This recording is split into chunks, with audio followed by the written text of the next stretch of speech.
The title of the this episode.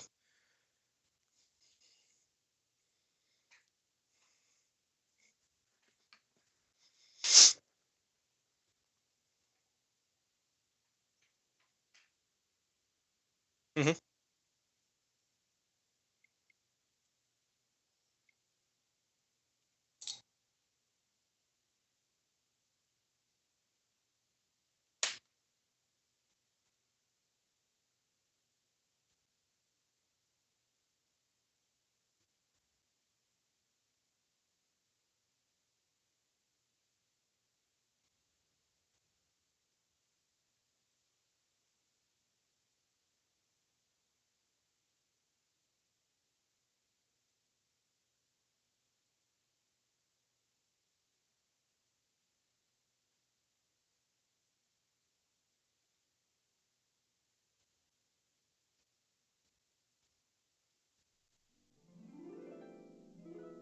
This blue eye perceives all things conjoined. The past, the future, and the present. Everything flows, and all is connected. This eye is not merely seeing reality. It is touching the truth.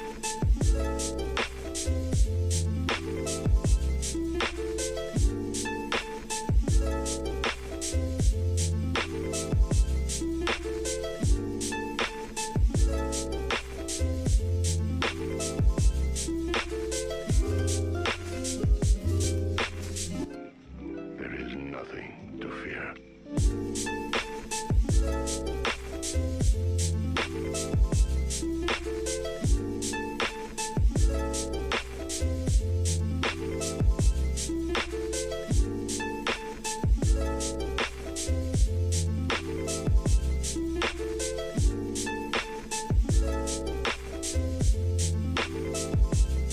Yeah.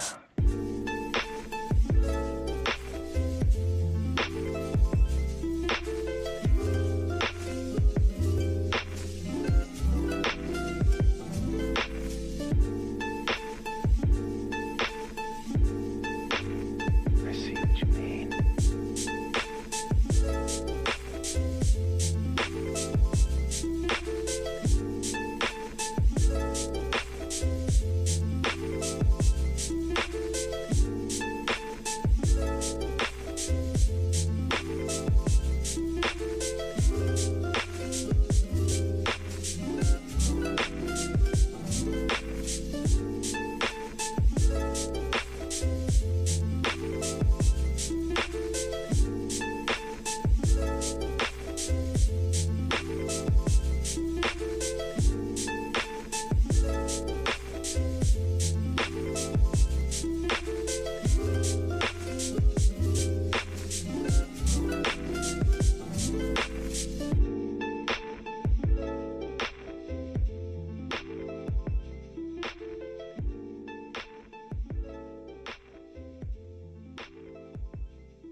Yeah, I did.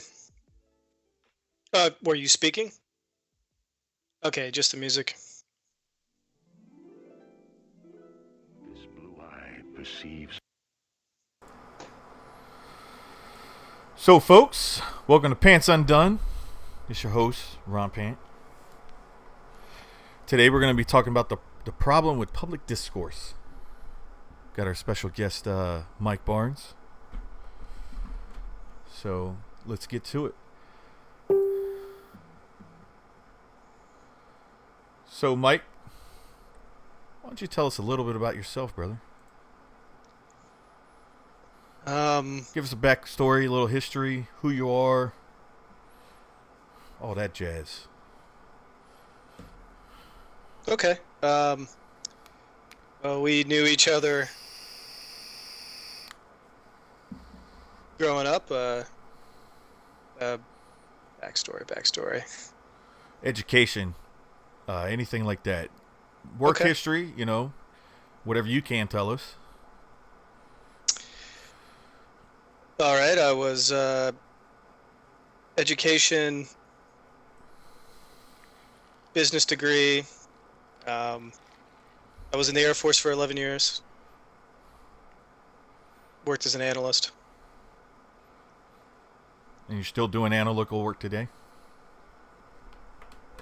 Of of a sort, yeah. So, So you have a business degree, Air Force 11 years. I mean, that gives you some pretty good experience, if you ask me. Pretty good breadth of knowledge. But you're a man like me who does a lot of reading on his own, does a lot of looking into things on his own. And so why don't you give us a rundown of basically what it is that, because you're the one who came up with the subject, and tell us why this subject seemed to kind of pop out to you. I've already excuse me. There's some lag on this?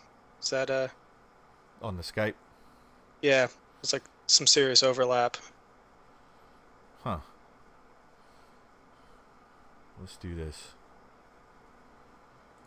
Cut that out. Cut that out. See if that helps.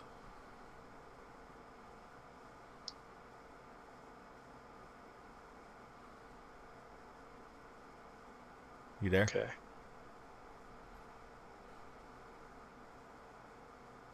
Yeah, I'm still here. I'm just counting the time between I make a statement, you make a statement, then I hear it again.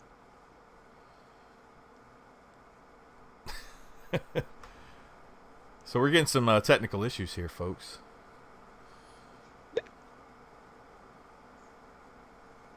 Let me know when you hear me. 1. One. So our lag isn't too bad between us. It's probably about 5 seconds. 1.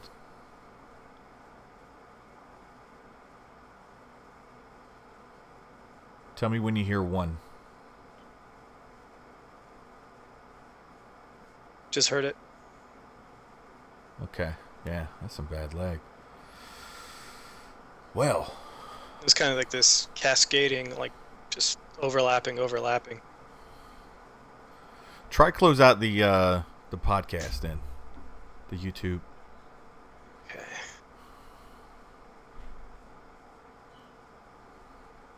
Do that. Okay, close the podcast out. All Or right. YouTube. Yep. All right. Can you hear me now? Yeah, I can hear you. So, tell me when you hear 1. I just heard you say it. All right, cool. So, anyways, let's get back to it. Let's see if we can do it this way. You just won't be able to see me. I can see you, and everybody else can see you. Just so you know. Okay, that's fine. So, how did this subject come to forefront for you?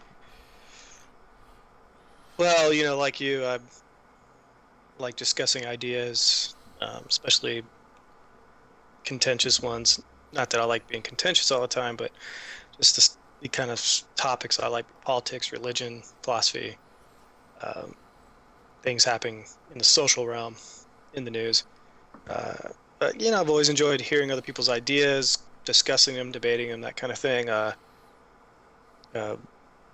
Over that time, you get a lot of feedback from people, uh, either in kind ways or indirect ways or angry ways, and over the years you learn how to talk about these things in a way that are fruitful. Um, so I guess just out of habit and interest, in wanting to do it better, have real discussions and not just pointless arguments. Right. I've, sought ways to improve. That's one part. Now the next part is something that's interested me lately is all the things going on in the colleges. There's a lot of stuff on YouTube. Uh, just you got all the protests. You've got somebody like there's this one fella up in Canada, Jordan Peterson. Kind of popped on my radar. came on a podcast. I think it was like Joe Rogan. I was listening to his podcast Mm-hmm. one day. Yeah, I watched the same one. He's been on there Hmm. like 3 times now, actually. Yeah, I haven't seen the other two, but uh, that was interesting. So I went and watched the some of the videos with him interacting with the students up in there, and his discussions and debates with them about some of the laws that they've passed and his problems with them. So um, that was really interesting. Not just I guess the content or the arguments being made, but kind of stepping back and just looking at the whole structure of the interaction. Um, just the fact that they were filming it, I thought was interesting. Hmm. Uh, Even I think at one point Jordan Peterson made a comment to that because he had some concerns about how the video would be used. Um, that, of course, what I found very interesting, just the act of filming and just now how people feel like because they have a camera in their phone, feel like it's okay just to film people. I saw something on Facebook recently that another buddy posted of this lady recording a disagreement with another lady in a supermarket about something that happened, some sort of interaction that they had that created a conflict that obviously wasn't on the video, but they were making reference to during I would say a discussion, but they're pretty much just kind of yelling at each other. Hmm. But um, that was interesting too. Just the fact that this person said, you know what, I'm gonna Facebook Live you and Huh. argue with you in a grocery store. What does that mean? Like, what's going on with that? Why are they doing that? And Well, that's the so, point. I'd probably just walk away. right, some people do, and I think eventually she did. But I think about the motives behind taking out your phone and broadcasting somebody that you have animosity towards or disagreement with. Right. Um, so that all is kind of in the background. I thought, why not recommend that? It's a fruitful discussion just to talk about how we're having dialogue, let alone just the typical stuff like in the media, uh, you know, uh, politics, all that kind of stuff. So, So the subject today is the problem with public discourse, and you brought up some interesting articles to me, and I'd like to go over one of them with you, if you will.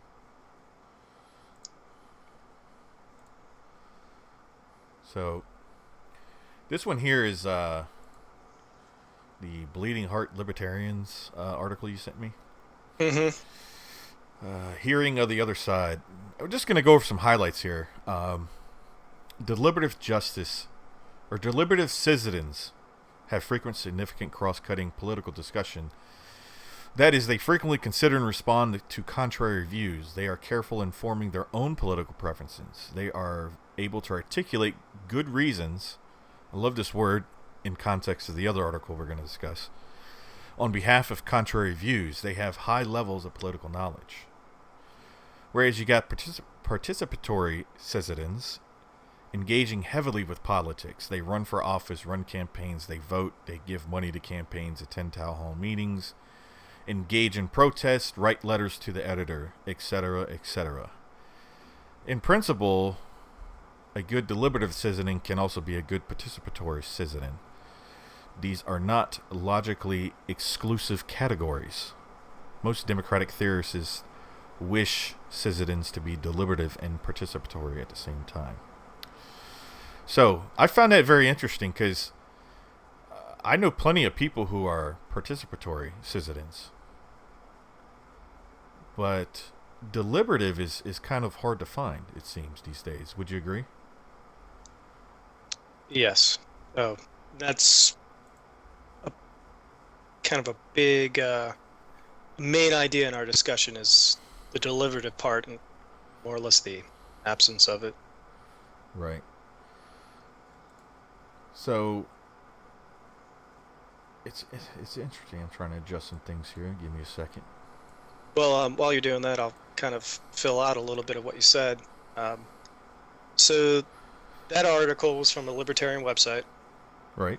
um, and the article is sort of a book review of sorts of a book called "Hearing the Other Side" by a political scientist, Diane Muntz, who teaches up at uh, University of Pennsylvania.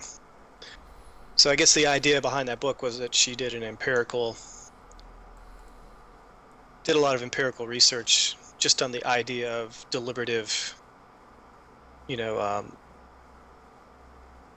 democracy, deliberative. I forget the exact word she used, but this sort of interaction, this ideal sort of interaction that you hear talked about,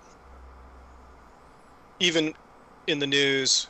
Can't we have a dialogue about politics and et cetera? Um, and so she wanted to kind of explore that, look at the evidence for it, um, whether it is something that actually, to what degree it happens, how productive it is, Right. you know. And so, yeah, she found this interesting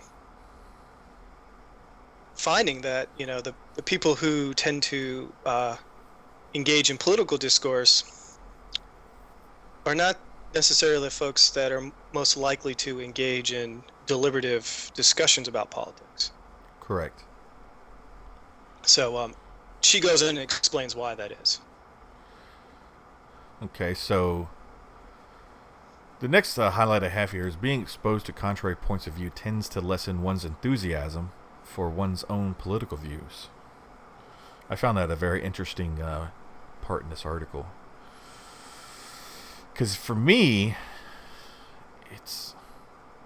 I guess it's got me more enthusiastic the more and more that I have, practiced engaging with others that don't agree with me and what have you. And so participatory citizens tend not to engage in much deliberation and tend to not have much cross-cutting political discussion, which is what you just mentioned. Mhm. They seek out to interact with only others with whom they already agree with. When asked why other people hold contrary points of view, participatory citizens tend to respond that others must be stupid or corrupt. And do we not see that? And that comes up in the Jordan Peterson videos. And yeah, and definitely. it's like the one thing I noticed was like when I watched the Jordan Peterson at interactions with the students, is that they're not even listening to him. It seems. Mm-hmm. They're just shouting over him, calling him all kinds of derogatory terms. And basically, and I don't know if you remember this, all he was saying was like, look, I'll call you whatever you want me to call you. Mm-hmm. I just don't think there's a law that says I have to call you something. Yeah. You know? Well, and I think to fill that in a little bit was not just the law, but the whole argument about just being compelled to actually say something versus not say something, Right. and how that is an infringement of a person's free speech rights. Right.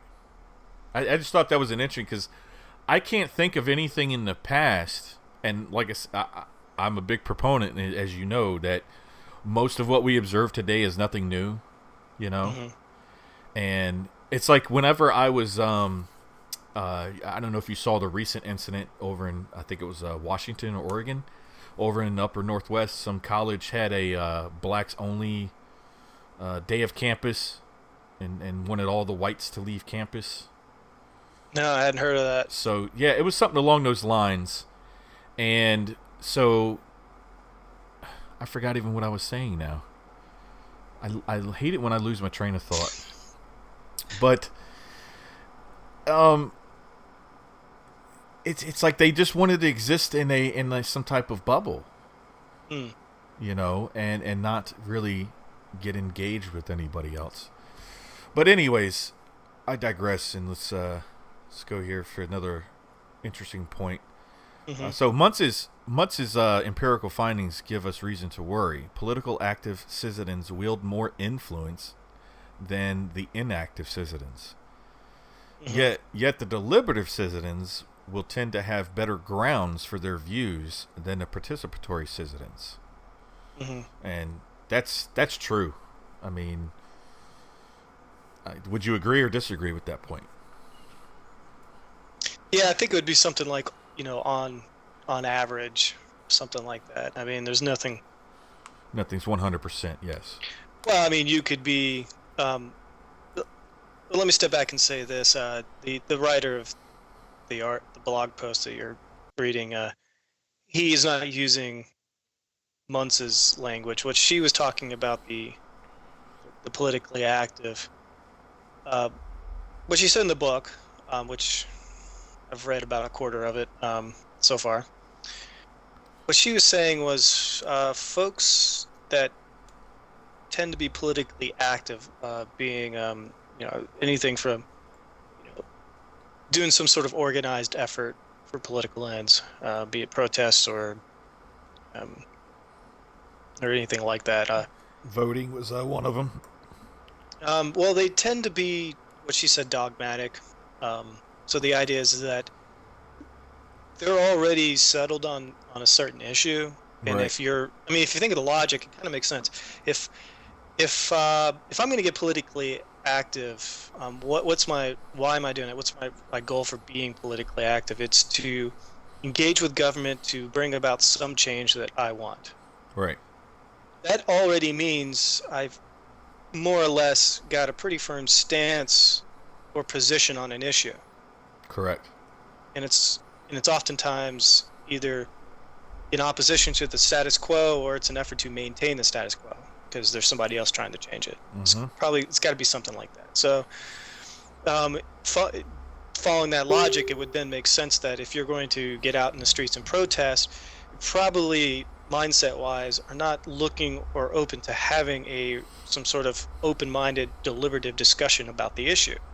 You're more interested in winning the argument so that you can put forth your agenda or make that change that you're I see. Yeah. pressing for. So, You're not um, you're not going to become active unless you're already passionate about something.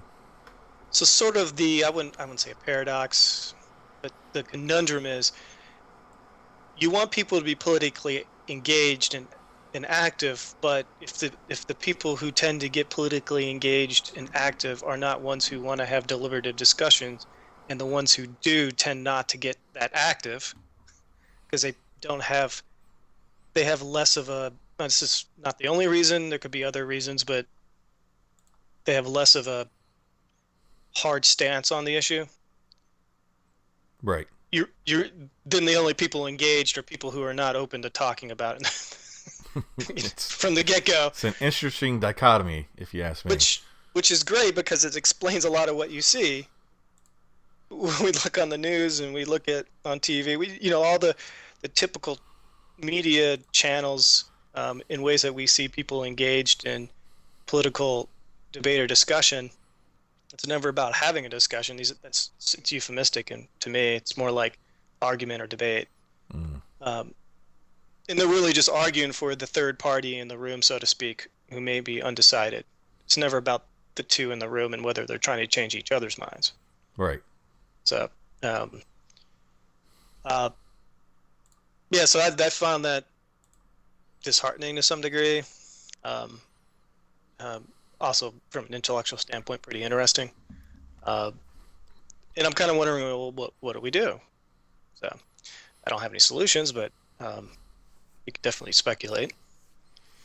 Well, I mean, one of the solutions is to number one make people aware of things like this article, or the concepts, I should say, of this article. Hmm. Um, and the next article that you sent me, it would even expound upon that. Hmm. And I thought it was a great article. I actually got the book, and I already read the book. What's the book? Um, The Enigma of Reason. and what was the article? Because I can't see it right now. Uh, It is what was I sent you a lot of stuff. So I don't quite remember You everything I have sent you. lost. from Edge the Edge Foundation, the Oh, okay. argumentative theory. Yeah. Yeah. So yeah, and it's all comes out of a book called well, I shouldn't say it comes out of a book. It comes out of the research by Dr. Sperber and what's the other guy's name? Dr. Sperber Starts with an M. and Hugo Yep. Mercier. Mm-hmm. Mercier? Monsieur. Yeah, they're both French. I Yeah. think they're both French. So. Yes, they are both French. And so it comes out of their research. What it seems to me, what I gather from the book, is that Dr. Sperber came up with this concept, this theory, back in the 70s. Mm-hmm. And then it kind of got left on to the side, didn't really get much attention. And then late in the, like 2010, Hugh Mercier, I want to say he's a doctor. I'm not sure if he is. So I'm just going to call him a doctor in case he ever watches this, which he probably won't. But just not to offend him, I guess. Oh, he is. He was actually a student of Sperber. So. Okay. So, and I knew that. I knew that he was a student because in the book, he kind of talks like he is the student of Dr. Sperber.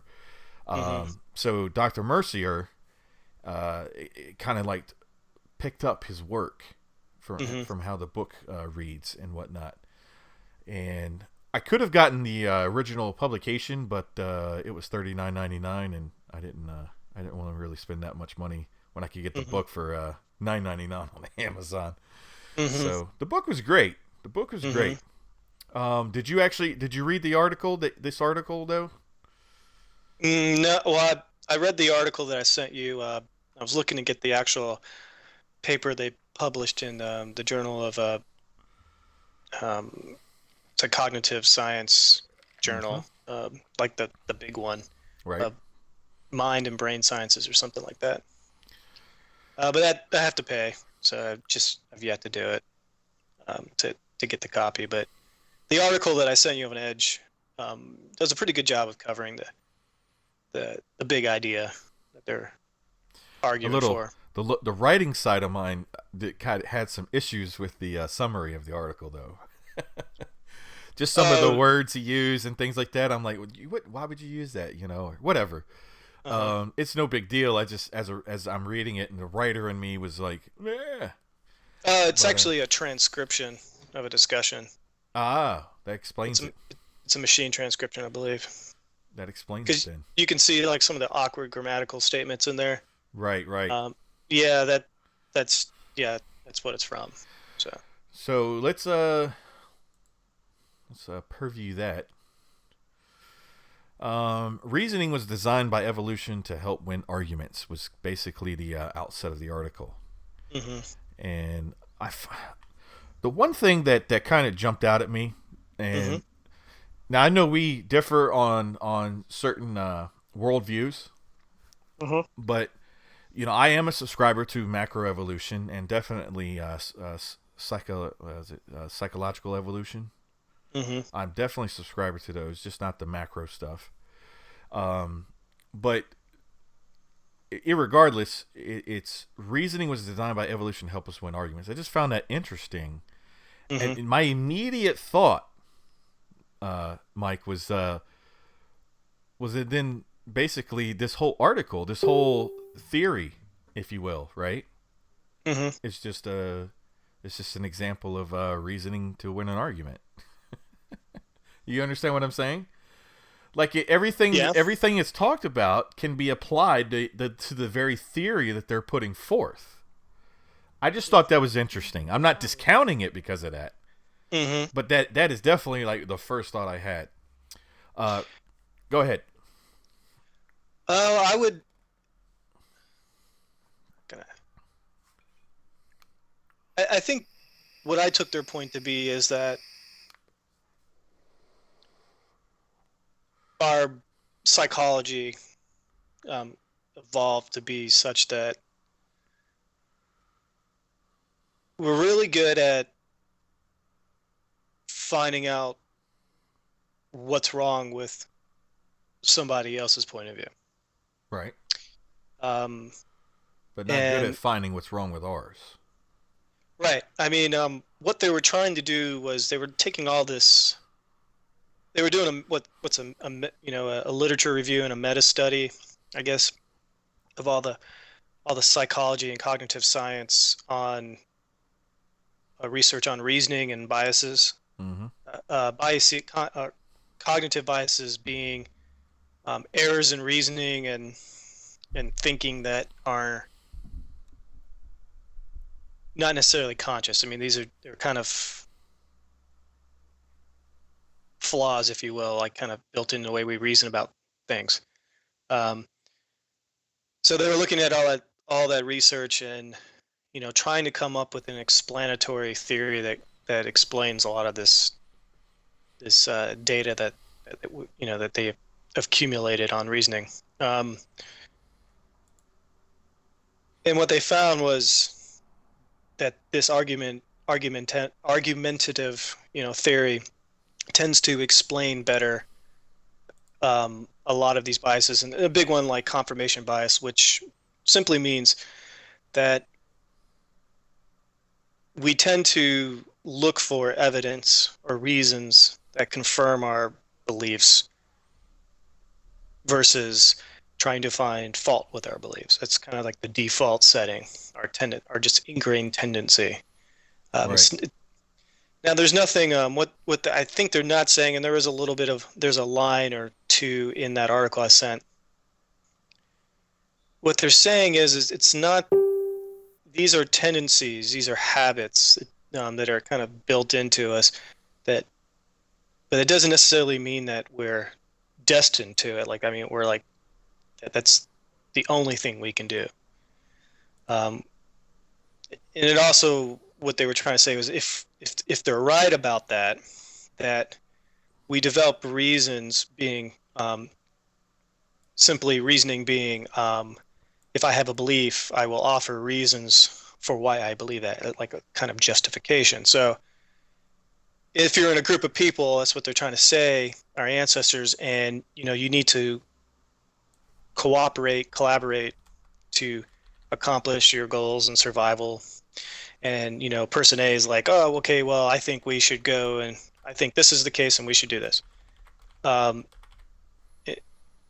Now, person B, they really have two choices. If they're do they trust what that person's saying, or is that person being deceiving?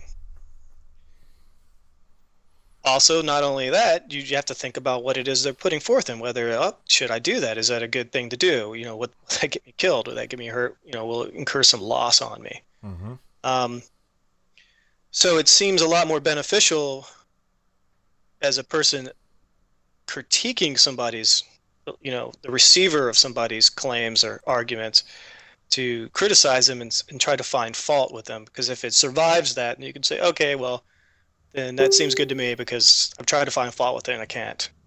So maybe it is trustworthy. Mm.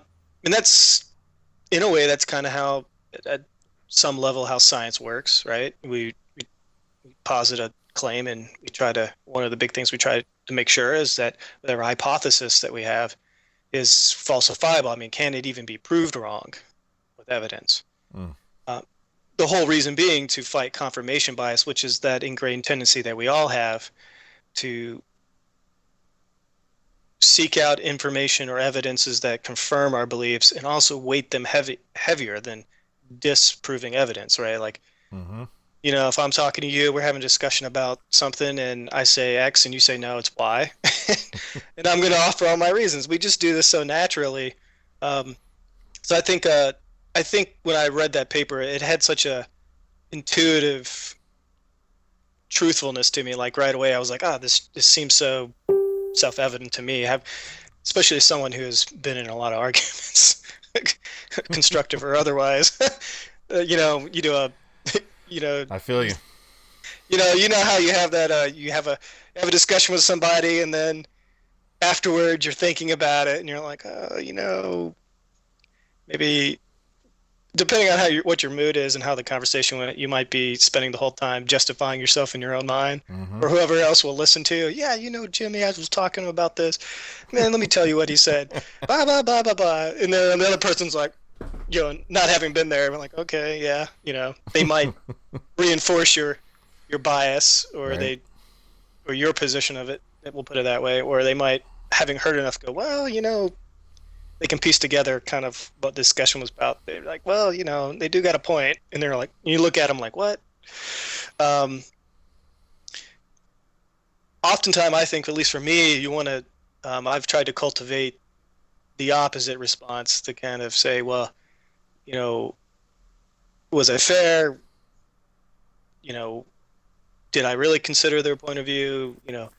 What they said proved me wrong. Do I need to give that a second look?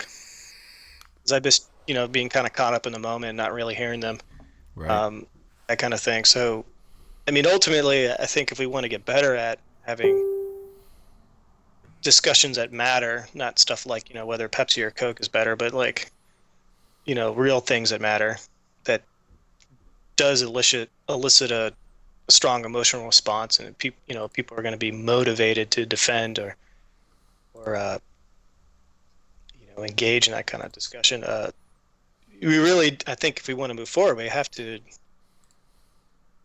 recognize that we probably, like what these guys are saying, I mean, that's our tendency. And so what do we do with, if that's true, how do we develop techniques and tools and ways of interaction that takes that into account and actually serves us, in a better way than just getting into useless arguments and calling each other stupid or illogical or whatever. Mm-hmm. So, which seems to be more the outcome than than not, unfortunately. Yeah. But they go further in the article. He says we are not very good in statistics, and we can't understand very basic logical problems. Mm-hmm. Thought that was an interesting thing in the. Now I'm a statistic. See, I can't even say the word, but help me out here. I am a statistical. Did I do it? Say the word stat, Stat. and then say statistic. Statistic. St. It's the st at the beginning that you're tripping on. Statistic. Yeah, you're getting close. I have a hard time with words, man. Like spaghetti was like, it was impossible for me for Were you years. saying Puschetti? You see, I'm probably still saying it wrong. Yeah, Spaghetti. no, you're saying it right now. Okay, spaghetti, spaghetti, Uh-huh. spaghetti. Yeah. Pistachio was a hard one for me for years, and I love Mhm. pistachios, and I would be like, "Can I get some?" I was like, "Ma, can you give me some pistache?" So it sounds like to me like a S, like that consonant, like ST, like grouping gives you trouble. Yeah. So my mom would just be like, "I don't know what you're saying. Just spit it out." Just say it, I'll figure it out. So, anyways, I'm very statistics ground. Hmm. I love them, and I'm also very good at. One of my professors in college told me, very good at basically pointing out flaws in certain research and things like that. Finding out flaws in the method, things that might have been missed, Hmm. and what have you. Real good at that, and I actually had I took a course called I don't remember the name of the actual course. It was basically, the course was teaching you how to write grant proposals Hmm. for research, and so I wrote up a grant proposal, and it actually got approved by Wilmington University, and just waiting on funding, basically. Really? Now, yeah, Yes. my professor is going to be the one heading it up, but But you're gonna hop on it. yeah. That's And cool. the basic premise is this: do anti-price gouging laws make do anti-price gouging laws cause more or prolonged suffering when they exist, or does the absence of them, you know, basically that? And so it's a survey-based research. We'll send out surveys to 5 states that have anti-gouging laws, price gouging laws during times of disasters, and then 5 states that don't have any kind of such laws on the books. And then we're going to survey people, like it will ask questions like, was there a shortage in product or service X? How long did the shortage happen, or how long was the service unavailable? And so on and so forth, just to see. And because there's a lot of philosophical research on the question of the morality of anti-price gouging laws, but there's just no research in actually quantifying, if there's any kind of validity to that. So I thought it was very Professor Matt Horowitz. He's a big philosophical guy, and he kind of posed the question a few years back. But then there's no research to kind of back up whether or not it is. But anyways, that's on another subject, another note. I'm just very big on, I can find flaws in certain, and it doesn't, and just so people understand out there, finding a flaw in the method of a research paper or a flaw does not discredit the paper per se. It just brings up questions you might have. You got to keep it in mind when you read the results or when you look at the results. Sometimes, when you come up with a flaw, it's like, yeah, but if you ask the question this way, you might come up with a different result. So, which we know they play around with polls on that. They ask questions certain ways to get certain results when they do polls, political polls, and what have you. Oh yeah, survey data. So that's a tricky thing. It is. So in the article it says instead reasoning for argumentation. That's basically like their whole premise, right? Is like that. That's what reason. Well, that's their theory. Reasoning is for argumentation, like what you're talking about. We reason to basically argue with other people our point of view. Instead of see, and this is where I wish I could get a hold of the research paper like you were talking about. In the book, they still don't really clarify, but to me, it's like they're really just making an argument for bad reasoning versus logical reasoning. I would say the way that I understood what they were saying, some people, here's the trick. Some people you can't substitute, don't equate, this is the way I say it, don't equate reasoning with thinking. Right. Necessarily. I think they defined it in the article, but reasoning, they were simply, their definition of reasoning was having a belief and then offering reasons for it, for why you're right. Right. So now that's going to employ a host of different kinds of thinking, if you will, like logical thinking. I'm gonna think about, well, how does reason 2 and 3 and this evidence, how do they all hang together, and does one follow from the other? Like, if I believe this, then this has got to be true, and we got evidence for that proves that this is true, that kind of thing. So are they arguing for that we should be more logical? No, I think they're just trying to offer an account of argumentation and reasoning, and if they're right, then things like confirmation bias, which, like we said earlier, is just this kind of default habit to seek out reasons why you're right, and evidence for that. If what they're saying is, if you look at it from the perspective that we evolved to do that, and there were a lot of, what you're going to say, evolutionary benefits for it. If you want to look at it from that, that's the kind of the framework they look, an evolutionary psychology framework. Then confirmation bias isn't a problem. It's not a bug; it's a feature, as they say.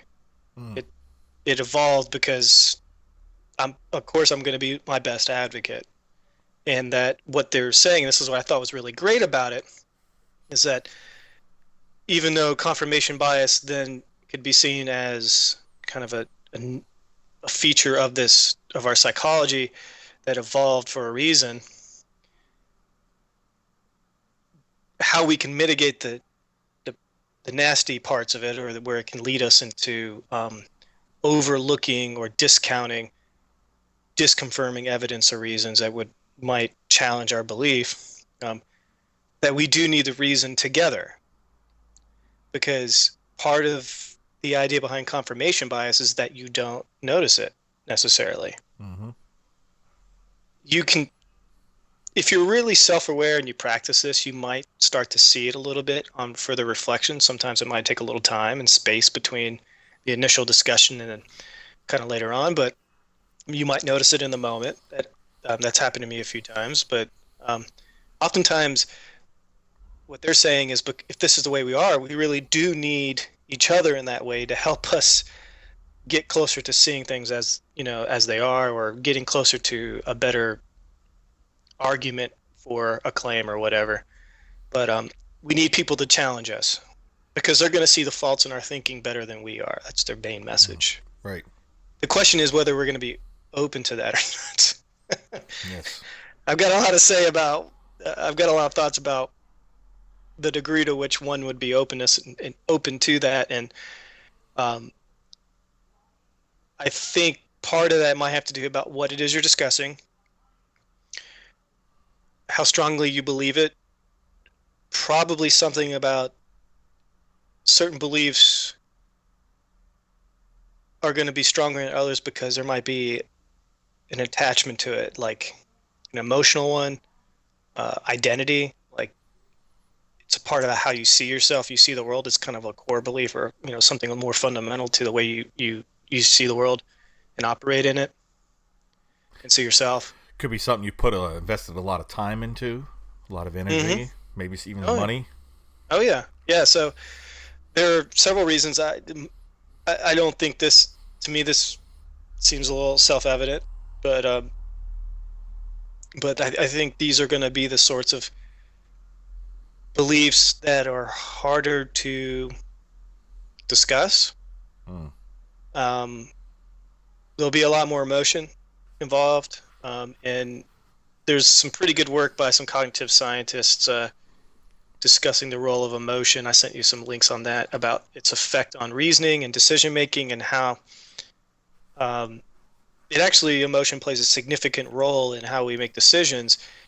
And the idea of somehow, emotion being an enemy is not really the right way to look at emotion, but it does have an effect on how open we are to things and how we think about stuff in the moment. So I think those sorts of beliefs are going to be tougher, especially here. Criticisms are going to be tougher. And so how those get discussed,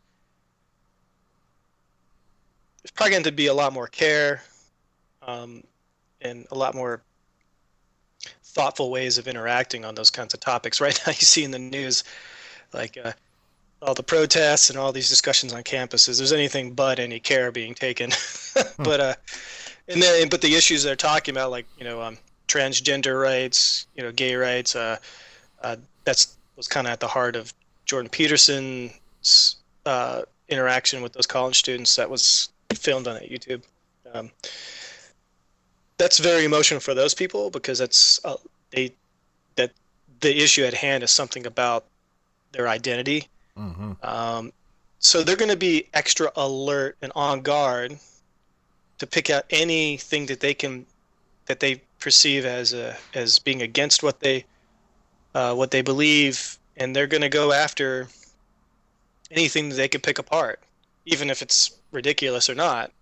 And I'm not saying everything they were saying was ridiculous. I thought some of the folks in there made some interesting points that definitely need to be considered. So, but any thoughts about that? On what the like Jordan Peterson thing, or Oh, just the, just what I said. oh, I mean, I agree. I just think that the first step is just to be aware of the potential of bias Hmm. that people need to realize. Just be aware of it, and not to let, like you said, emotion is not an enemy. It's you just need to be aware of it. Hmm. And I'm not perfect at it. I know I get passionate and emotional about things, certain subjects and topics. myself, but I'm just aware of it, and I don't. It's been years since I've basically like I've you know where I stand economically, Hmm. and I'm pretty much a free market purist, and so, but I've read Marx, I've read Keynes, and all the great, the quote unquote great thinkers of the opposition, if you will, and considered it and things like that. And so I have not, I do not want to exist in an echo chamber, as it were. Hmm. And that's another thing in the book they didn't really in Enigma, the Hmm. the Enigma of Reason, is that they didn't really address groupthink. Hmm. And so it's like, yes, you can, but you also got to. The key thing is to put yourself in a situation where you have opposing viewpoints. Hmm. Because then you can quickly just surround yourself with people who just agree with you, and you can all hash it out and come up with a decision. And it may not be any different than what you already thought. And maybe there needs to be a balance as far as you know not too many from one side or the other. I don't know. They did point out that too practical is what political discussions and political and also educational, which I found interesting, Hmm. with especially with mathematics and physics and things like that. Hmm. And so, and that's kind of brings me to that just popped in my head when I was reading the article about basically the Common Core stuff that's going around now. Hmm. And as you know, you probably see your conservative friends are just lambasting Common Core, right? Yeah. And then you got the other side who are like, "Oh, it's the greatest thing in the world." Now, the only thing I disagree with is basically the federal government mandating educational standards and what to teach and not to teach, right? Hmm. I think that should be at the states. I think it should maybe even go even more local than that. That's the only part of Common Core I disagree with. What they're teaching in Common Core or the methods, I don't disagree with, especially with math, Yeah. because I'm a big math guy, and I was seeing my kids' homework, and I don't know if you saw the post on Facebook, people posting their kids' homework, and it's like, yeah, this stuff's confusing, and Hmm. it's just, and I'm looking at it going like, no, that's really like the best way to teach that type of math. Yeah, that's awesome. No, I've Uh, seen those posts. like basically doing subtraction instead of doing the way we were taught, how you put the number you're subtracting from over top, and then put the other number underneath, and then you'd borrow and all that Hmm. stuff. Hmm. And it's like, that's all great and fine. That gets you to the answer real fast, but it Hmm. doesn't teach you why the answer is the answer. Hmm. And so No. that's a big, huge part of math, is to learn the why. Why is that the answer? Not just getting to the answer, because getting to the answer is not going to help you later. And Hmm. and what I noticed was with the whole, they called it counting backwards, Hmm. right? To do subtraction, so you go to the nearest hundredth, then the nearest tenth, and so on and so forth, and then you add those up. And they were like, that's like 18 steps added to the problem. And I'm like, well, think about when back in the day when cash registers couldn't tell you what the change was, and the cashier had to figure out your change for you. Hmm. That's exactly what they did, was they counted backwards Hmm. in order to get you the correct change. So I went to I went to some old antique shops and stuff like that, and found some old math books. And Hmm. yeah, we were teaching how to subtract that way back in the 40s. Hmm.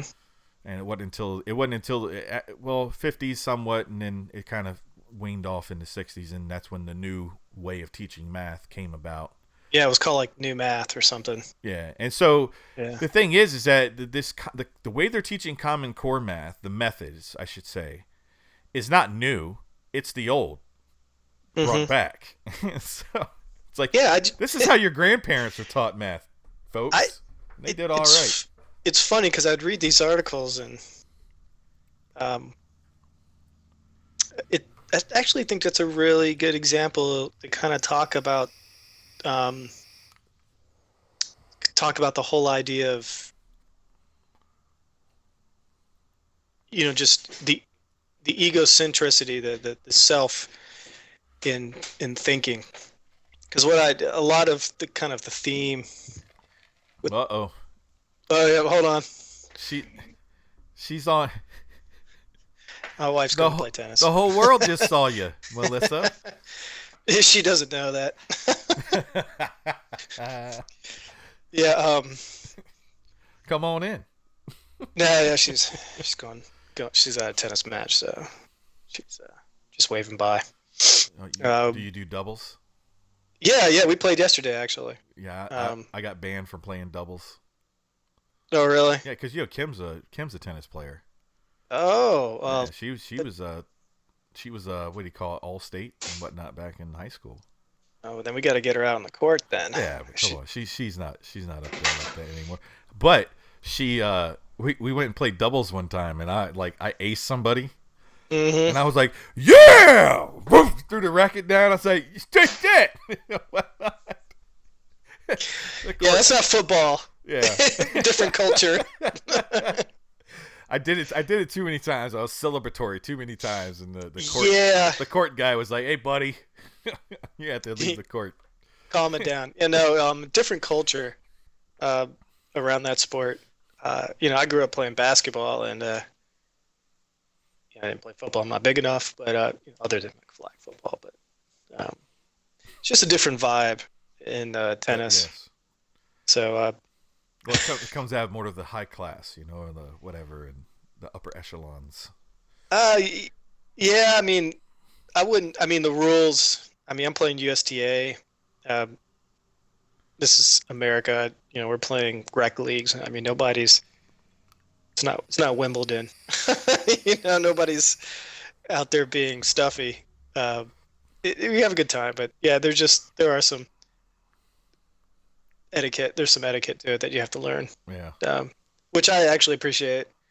Um, Because I you're not a confrontational guy. I just always that's one thing I hate about playing. I hated about basketball culture is just the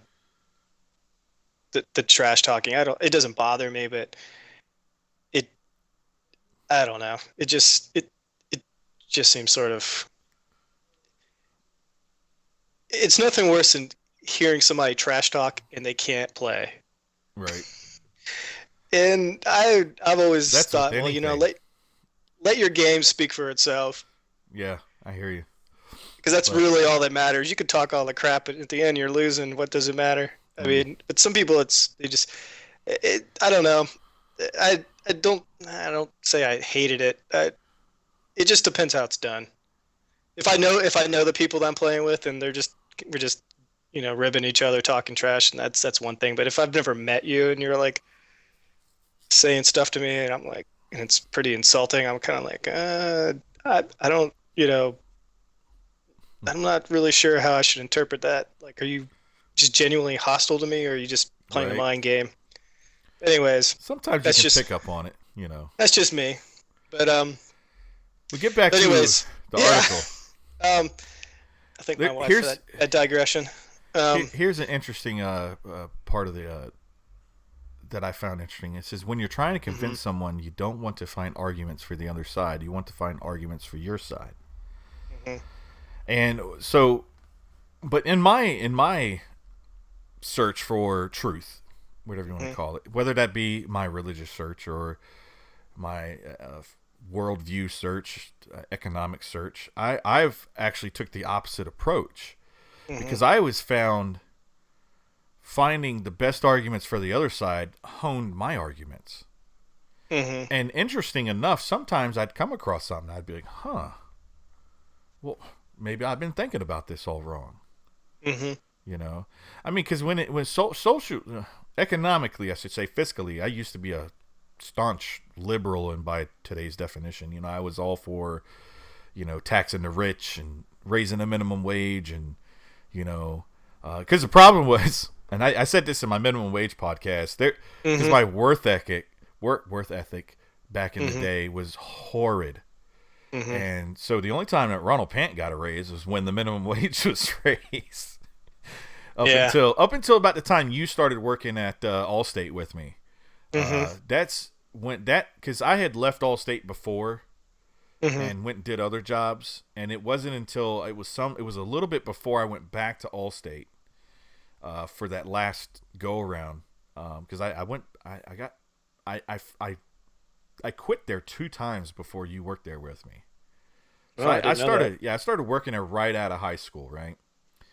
And then I just got bored, like, and that was basically that's the explanation of my piss poor work ethic. Is that 3-4 months into a job, I'd be like, I want to do something else, man. I'm tired of this, and so I'd want to go do something else. So I just stopped going to work, Mm. and so Allstate gave me a second chance, and they actually gave me 2 second chances, and so the other second chance, I think I was there for like 2 months, and I was like, yeah, I know why I left this, and that had more to do with just the razzing and just the way the other guys talked, Oh yeah, I remember. and so on and so forth. I was like, man, I don't want to hear this crap all day, and Yeah. so then I left, but I told them while I was leaving. Then I was like, hey, I'm leaving because I just can't do it. And then I came back like a third time, and then about 2-3 months after that's when you and Kevin started working there, Mhm. and but by that time, my work ethic had finally came to fruition. I guess I started like caring about work, and because by that time I'm like what almost 21 years old, and I'm just going looking back like I want to get married someday. I want to have a family, and this is not the way to go about it, Mhm. But the thing is that I don't even know why I was saying this. See, I get on these tangents, Mike. So you were saying you used to be someone who Oh yeah, so they believed in the basically the the, uh, the current liberal right. So economic view. up until that point, I was all for the minimum wage being hiked. I was all for limiting guns because, as we went to. I mean, It was a bad area. it was a bad area. Yeah. Uh, I was telling somebody, I was telling one of my other podcasts, I went to like 13 funerals before I graduated high school. Mhm. And so I had a disdain for guns. And so any kind of gun control measure, I was like, yeah, get rid of guns, and whatnot. But there was good reason, I guess, for that, right? Mhm. Because the only thing I associated guns with was death and turmoil. Mhm. And so I didn't see any kind of positives for guns at the time.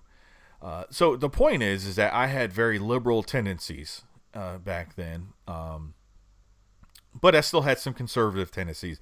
But I really didn't even know what the heck either meant. Mhm. I don't know if I ever told you this, but when I was 17 years old and I got my driver's license, right? And you remember we'd go to DMV and they'd ask you, when did you get your driver's license? Uh, I got it when I was 17. I waited a little bit. So, yeah. So, you remember them asking you if you want to register to vote? Yeah, I think they did. I don't have a distinct memory of it, but they probably did. So when they asked me that, I was like, yeah, let's do that, right? And I Mhm. said, and then the lady asked, so do you want to register as Republican or Democrat? And I went, I don't know. What are you? She goes, Really? yeah, I didn't have a clue, man. I knew, from growing up in the church, I was supposed to hate Clinton, right? And that's about it. Yeah. So I looked at the lady. I said, I don't know. What are you? And she goes, well, I'm Republican. I said, that sounds good. I'll be that. Mhm. So that's why I'm a registered Republican. It had nothing to do with I was on board with the platform or anything like that. Mhm. That's exactly how I became a registered Republican. Now I'm a registered independent now, but Mhm. the problem with being registered independent, I don't know if you're aware of this, and like in some states you can't vote in the primaries, and No, I'm a registered independent. I couldn't vote in the primaries here in Maryland. I hate that. Because it's like, darn well that's one of the. But I understand why it's that because that's a team thing, right? And I explained to people that who don't like that. I was like, dude, I'll say, are you a football fan? They'll be like, yeah. And most people around here are Philadelphia Eagles fans or Baltimore Orioles fans or Redskin Mhm. fans or Dallas fans, right? So Mhm. depending on who I'm talking to, like if it's a Dallas fan, I was like, would you want the New York Giants to vote on who's going to be your quarterback? They're like, well, hell no. I was like, Come on. exactly. And that's the same thing with like voting, as when the primaries are. If you're not part of the team, you shouldn't have a voice in who gets to represent the team. Yeah. You know. No, I mean, if you only get one vote, so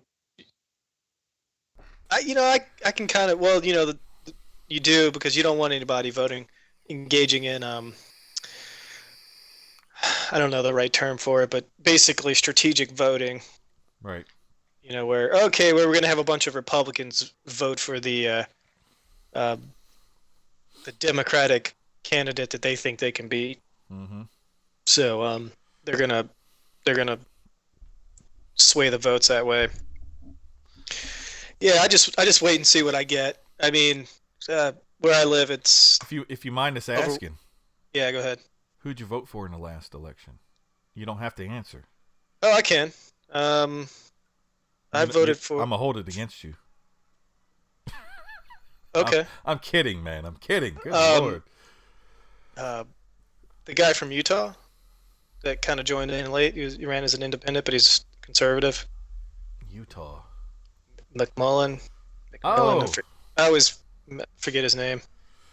I voted for Anderson Peterson. Okay, I didn't know He who was that a, is. he was a write-in. He was a libertarian candidate, but Okay. he didn't get the nomination. Gary Get High Johnson got the nomination. So Now, if you want me to stir the pot a little bit, go ahead. just just to make it a little more interesting. Um, so where I'm at, it's not a swing state, and it always goes overwhelmingly Democrat, and it was going to go for Hillary. So in that way, I would say my vote, since we don't go by the popular vote with the Electoral College, my vote didn't really matter in that way. Like if I didn't want to vote for Hillary, um, I wouldn't say it didn't matter, but it's just going to be it just wasn't going to really affect everything. I mean, and in the prediction polls, they're always right when it comes to Maryland. So and it went overwhelmingly Hillary. I think if I were in a swing state, our whole system is geared towards a two-party system. Um, Well, so that's a whole nother shebang. yeah, I mean, I hate it, but I mean, we could use see. This is what I say to people who mm-hmm, see. I'm not pro two party. I'm not mm-hmm, anti two party, right? But imagine if you had four viable candidates, right? mm-hmm, And let's imagine they all have equal shot in some imaginary world. mm-hmm, So basically, you get, 20%, 20%, 20%, right? mm-hmm, And then 19 and 22 or mm-hmm, 21. Okay. So the guy who got, or gal, or Z, or whatever the heck they want to be called these days, they get 21% of the vote, and lo and behold, you have a president who only 21%. They only represent 21% of the populations. mm-hmm. So that's one of the like downfalls, if you will, of like a multi-party system. Which, in technicality, we have a multi-party system. Effectively, we don't, Mm-hmm. because anybody can run to be president as long as have the qualifications laid out in the Constitution. The issue becomes with funding, of course, Mm-hmm. and getting exposed, which I think hopefully that'll change Mm-hmm. with the internet. Mm-hmm. Because now, I mean, like you could do this. You can get on Facebook for free. I've already reached, with my podcast, I've already reached like 800 people. I have no idea who they are that are watching, and things like that. You know what I'm saying? Now, they don't watch live, but they watch, down the road, later on and things like that. Mm-hmm. But, I mean, it's a great platform. It really is. It does have its downfalls. There's no doubt. Well, I would say it isn't free. We're just not using money as an exchange. True. Using data, so it's a barter. Right. Or and it's not free in the sense I'm you're spending time and effort to do it. I could probably spend more money on lighting and better cameras and what have you. But Yeah, I mean, if you talk about overhead costs just to get access, um, but I would say just let take that off the table for a second. I mean, they're you're basically saying, okay, you can have you can have a record of all the things I do on your platform, and then you can use that to sell it to advertisers and so on and so forth. advertise, do sell. Well, they also sell the. I don't know if they sell the data. They do a lot of research kind of stuff in house. I know that Facebook does that, but um, what I don't know is like what else they do with it. Do they anonymize and aggregate data and then sell that to other researchers or marketing companies or things like that? Um, but I mean, honestly, I mean, who's that? We're going way off the topic, but I would say that just to bring it back on the internet for a second. It's a conversation, man. Okay, if you want to, we'll follow the the the little paths and We'll uh, get back. little bends and left turns we take. You know, I thought one time, like, what happens if? So what we talk a lot about consumers, and if especially like you're a free market guy, right? So you say, okay, well, um, if you want to speak to a company because they really care about their bottom line, then if you get enough collective action in the consumer base to make a decision not to buy or use the product or service, a company, that will send the sort of signal that they need to make some sort of correction if they're interested in maintaining or avoiding bad outcomes, right? Mm-hmm. They make less money, right? So now we're in a situation where we have this platform, and they were really smart, right? When they made Facebook, they said, okay, we want to make this as easy to adopt as possible. So we're going to make it free. We're going to make it really easy, like in terms of the interface and everything, really easy to use, as easy as we can, and anybody can get on it. And we're going to Well, have some sort of minimal rules about what you can do on there, but um, how are we going to make money because we're a business? And so now this thing has taken hold and it's become it's moved from product to some kind of infrastructure where people are now large segments of people have reoriented their behavior such that Facebook is sort of like this entrenched thing now, right? mm-hmm. And so so now let's suppose that Facebook, having all this information, does things that really aren't good for the public. How do you, since we're not paying for the service, what leverage do you have? Because I would tell you this, um, if people were paying and they didn't like something on Facebook, they would be more likely to stop using it this is my speculation, than they are now because they don't pay for it. Oh, no doubt. So what leverage do we have for these companies like that who are very powerful now? Mm-hmm. I'm when I say this to people in discussions, and I work in the IT field too, or um, the tech field. Um, I'm just saying, like, well, I mean, that same sort of argument for, like, it's not a free market because, or it's not a typical market in like where there's money Well, exchanged. it's still a free market because nobody's forcing you to use Facebook. Nobody's requiring Yeah. you to use Facebook. Well, let me rephrase it because it's not what I meant. I meant And it's the way it's a different sort of thing. right. So let me try and understand you here. What Okay. you're saying is in a typical market environment, right? Hmm. Whether it be free or not,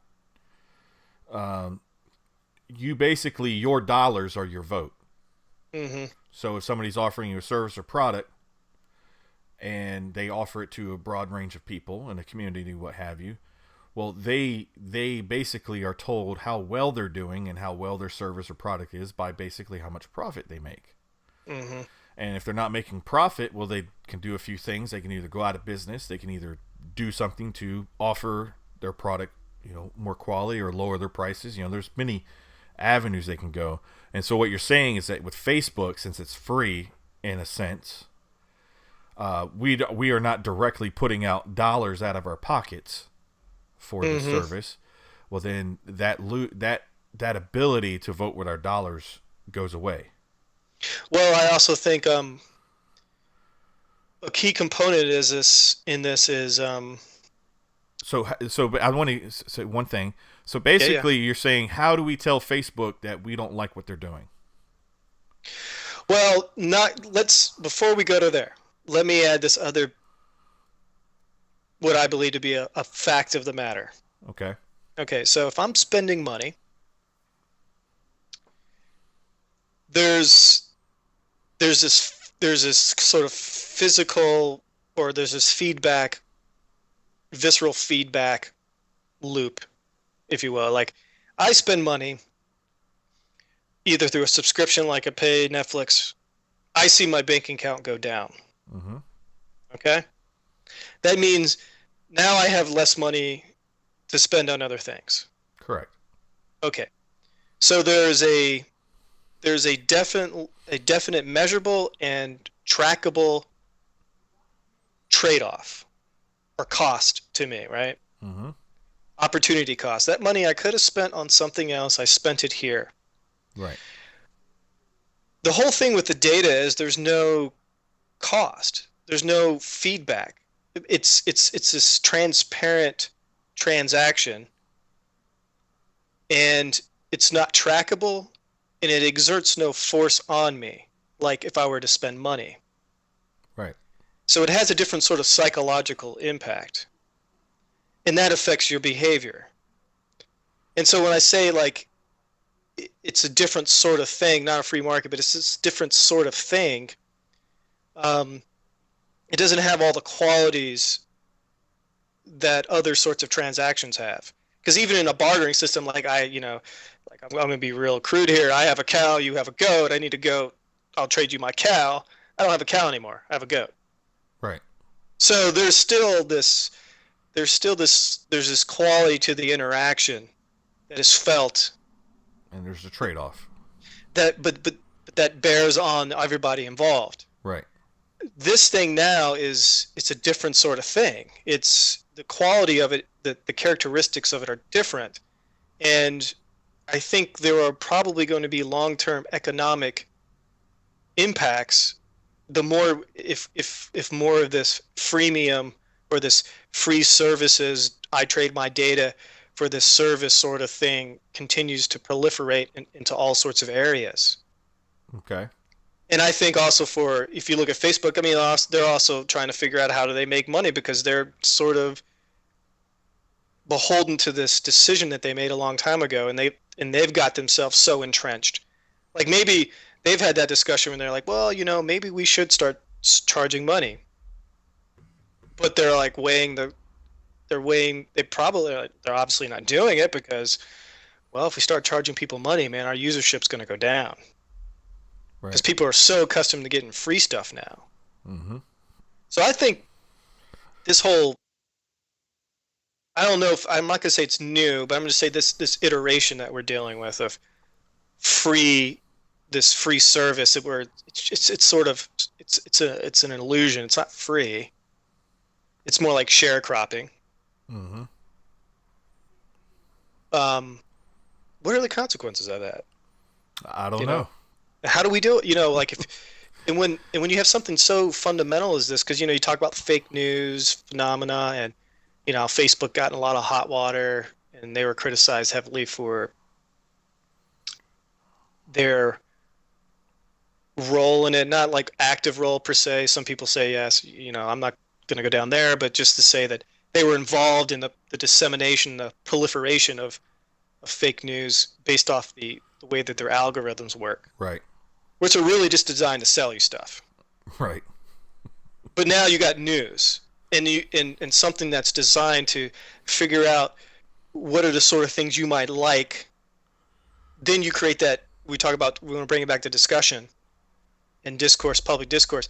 You got algorithms recommending more An stuff. echo chamber for you. Exactly. Right. But how if all of us does if we all don't like it, but it's so entrenched, how do you get them to change that if you can't vote with your dollars, which is something that they would really respond to?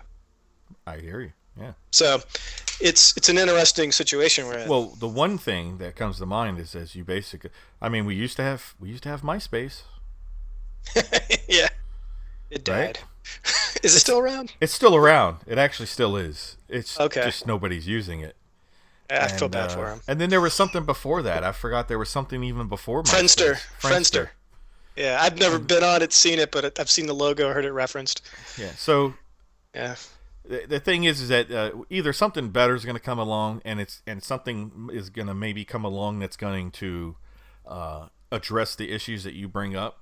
You know, give customers a better way to say this is what we like, this is what we don't like.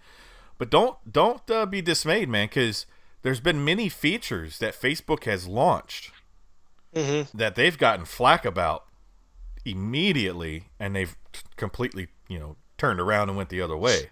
I couldn't name some of those features off the top of my head. I just remember like we're gonna launch this feature and this is what it does. And sometimes I'm like, oh, that's pretty cool. But then I got to using it and I was like, this thing kind of does suck, And then there would be all this flack on Facebook about this feature, and then that you see that feature go away. So Yeah, I mean, Google Glasses. It's not Facebook, it's Google, but right. I was glad that died. You I was didn't, like, you didn't want any. Do you not want Google Glasses or anything like Google Glasses? I I don't like. You don't like augmentation reality? These are my latent Luddite tendencies. Um, um, I'm big enough to acknowledge them. I like Explain to technology. people what that means. What a Luddite is? What is A that? Luddite, it's a reference to a group of people in the past that had that sort of name who were, on principle, rejectors of technology. Technophobes. So yeah, so they're technophobes. It's just they were a group of people. I forget. I'd have to look it up, but weren't they the ones who basically were against the loom? yeah, I think so. I'd have to go and look it up, but their name has Because it's going to take our jabs. their name has now that sounds become familiar. synonymous with being a technophobe. Um, you know, I say that jokingly because I don't think I'm a Luddite by any means. I'm using this tool right now, but You're definitely on that side of the spectrum.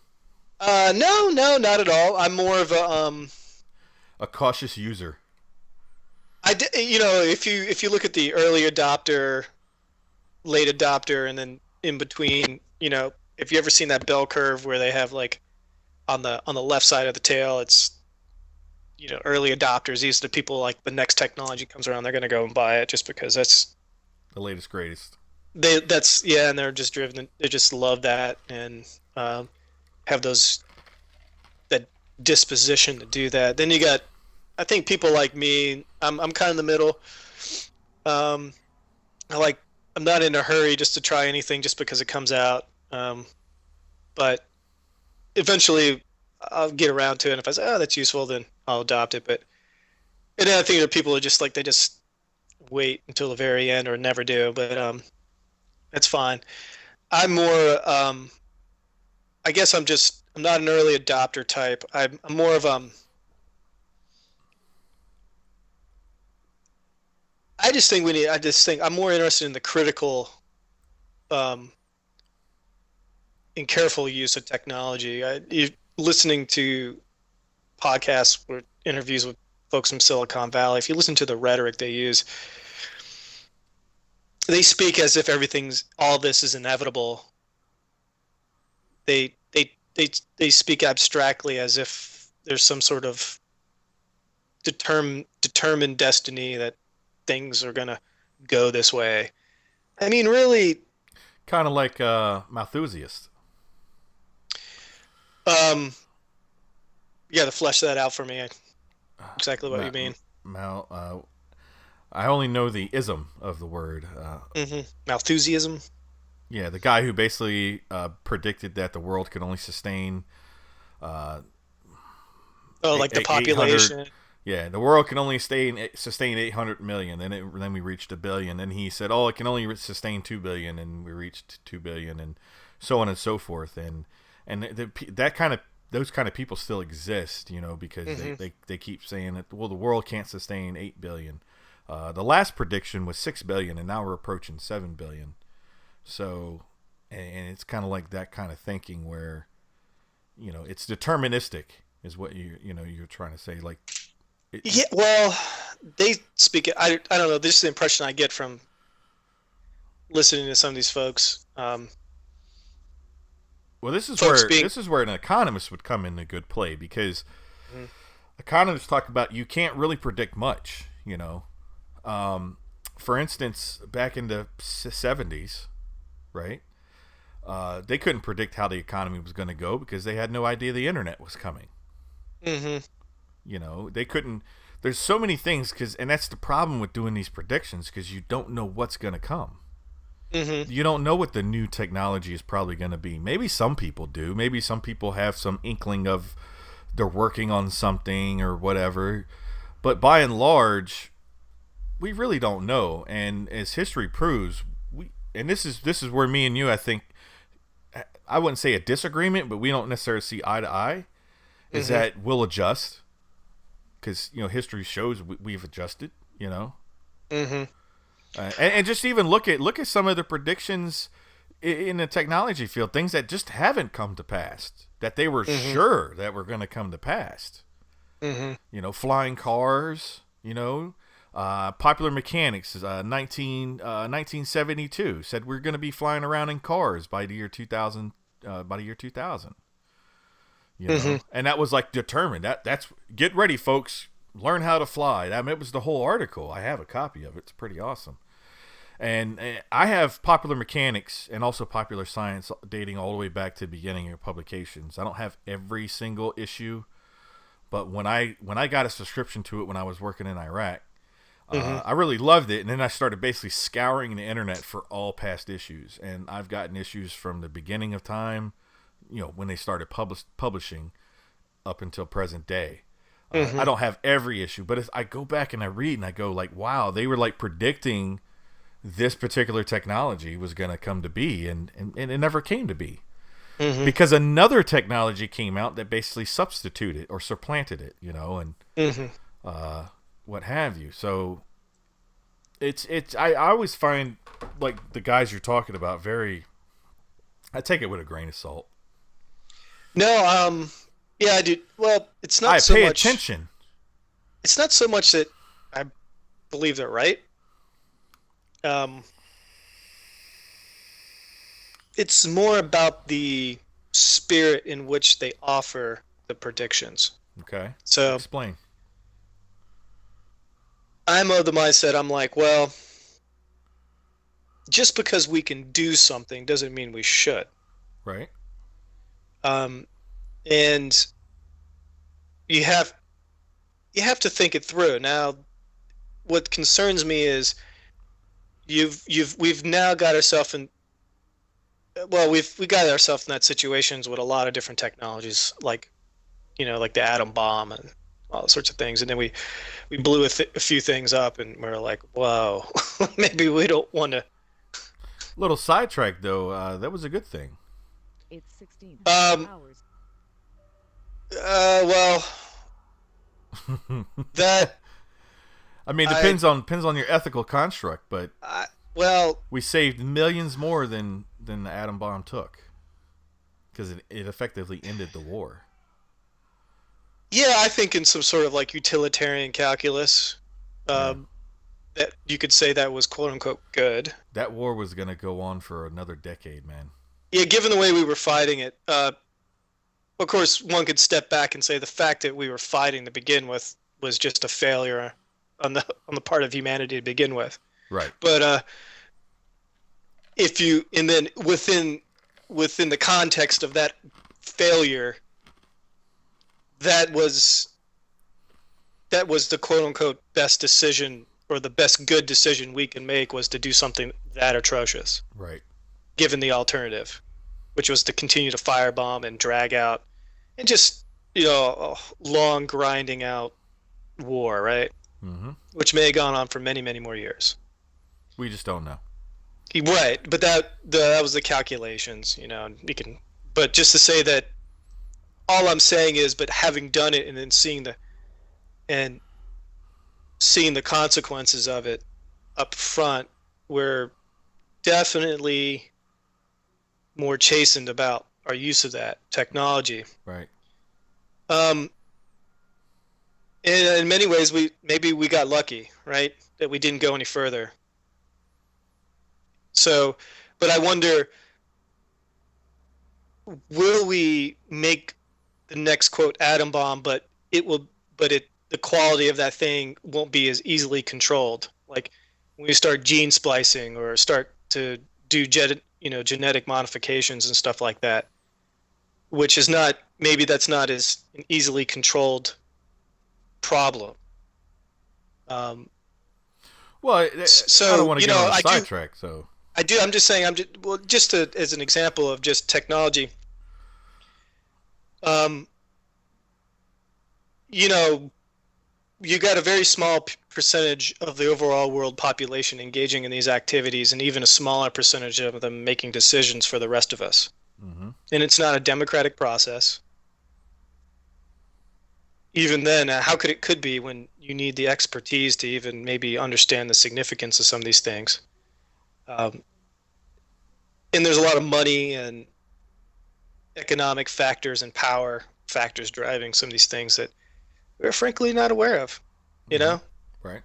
um, so we'll see how it plays out. I like technology. I think we're going to need it. We talked about population as we continue to grow in population on this planet. We will need technology to deal with that.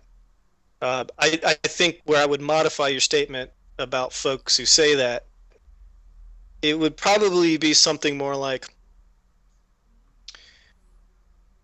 if we don't make any, if we just did not make any new advances starting right now, and then we continued on this growth, we will eventually run into a capacity limit, Right. a capacity issue. But see, So that's what Malthusius never take into account. They never take into account advances in technology, ever. right, and we don't know whether it will be there or not. We hope that the necessity of the matter will drive us to come up with the technologies, but you know what happens if some of the nature of the problem is of such a degree of difficulty that it's not an easily solved problem, and that while we're working on it in parallel, there's still population growth. Will we be able to? Will What would be the consequence of solving the problem too late? Right. You know, so you know that's just the way I think about it. I'm like, well, we'll adapt one way or the other. We might have some severe rough times ahead, and um, maybe what I don't want to say uh, this is good or bad. Just saying maybe there will be some worldwide pandemic that kills a bunch of people. And because I mean, think about all those plagues and all those things if they didn't happen. Think about how much uh, how many more people would be on this planet. Interesting. Uh, Yeah. Um, so, anyways, um, well, we're having a good discussion. If you But want to get back to it, we can. yeah, um, well, I mean, I just think what we're talking about right now, we know we disagree, and we can offer our reasons and or our lines of thinking and exchange, and it's not it's useful. I wouldn't say And we're arguing. oh well, you're not arguing. Well, arguing in the sense of putting forth reasons and conclusions, or just arguing like we're No, you're wrong. yeah we're just shouting at each other, um, which is I hate the latter. It's no fun. So here's another quote from the article. Hmm. When people are able to discuss their ideas with other people who disagree with them, then the confirmation biases of the different participants will balance each other out, and the group will be able to focus on the best solution. Hmm. When they're actually able to reason together, they are much more likely to reach a correct solution. Hmm. Yeah, Interesting. I I would like that to be true. Yeah, I. You know what I thought of, Mike, is like I thought of some of the race issues that are going on today when I read this Hmm. article, and I thought about just even some of the economic issues. Uh, I'm going to do a podcast on taxes, and so like when people say the rich should pay their fair share and so on and so forth, number one, I'm like, well, what's the fair share? Yeah. What magic number makes you like, okay, that's good enough? What's the percentage? Can you tell me that? And usually the people can't. They can't tell you that number. And Or then they don't want to they don't want to they could, but it might seem arbitrary. right, well, it is arbitrary. It absolutely is no matter the number they come up with, man, it'll be arbitrary. Yeah. So, but then what I try and do is I point out, listen, if that's your goal, if your goal is to get as much money as you can out of the rich folk in order to build up the coffers of the federal government, and I throw this radical idea at them, I go, then you want to advocate for lower tax rates. And they're like, what? How's that get us more money? And I'm like, easy. I said, look, when you lower the price of something, people consume it more. Hmm. And I said, so basically, I said, if you look out through history, I said, like before Reagan came into office, the tax rate was like 90%, 97, somewhere in there, and under Carter, and the top 10% of folks, right, the top 10% earners in the country, only contributed about 30% of all the tax revenue brought into the federal government, right? So Reagan comes in, he lowers those rates to in the 30s, or eventually you get down into the 30s for the top, income earners, and then all of a sudden the top 10% folks are contributing 70% of all the federal government takes in.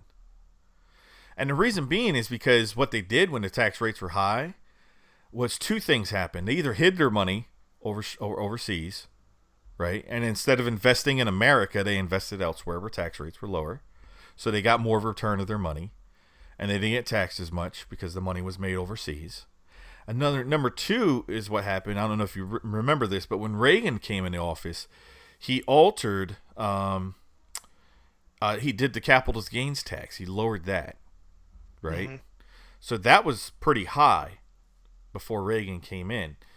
And you probably heard this argument that the separation between the CEO and the workers like expanded, right?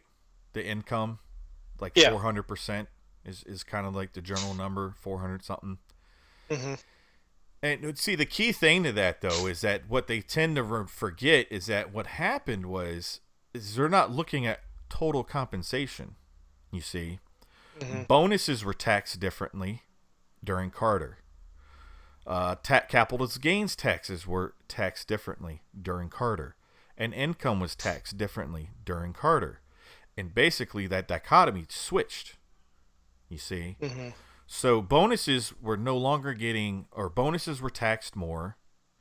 Capital gains is lower. The tax rates were lowered, but income taxes went lower. So the only thing that happened when it comes to CEOs is that the form of their compensation just changed. It went from capital, getting stocks and stuff in companies, and also bonuses, Hmm. and it switched over to income. That's it. Hmm. But if you were to look at CEOs in the 70s and 60s and 50s, and Hmm. if you were to include all of their forms of compensation and account for all of that, bonuses, capital, stocks and stock options and whatnot, and income, and Hmm. compare that to CEOs today, you're not getting much different.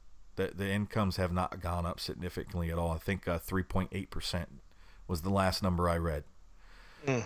So, and that's something that people tend to forget. It's the same thing with when they say wages have stagnated since the 60s, right? Mm-hmm. So what they tend to not calculate is all forms of compensation. Mm-hmm. Is medical benefits, vacation, sick days, things that were unheard of in the 60s.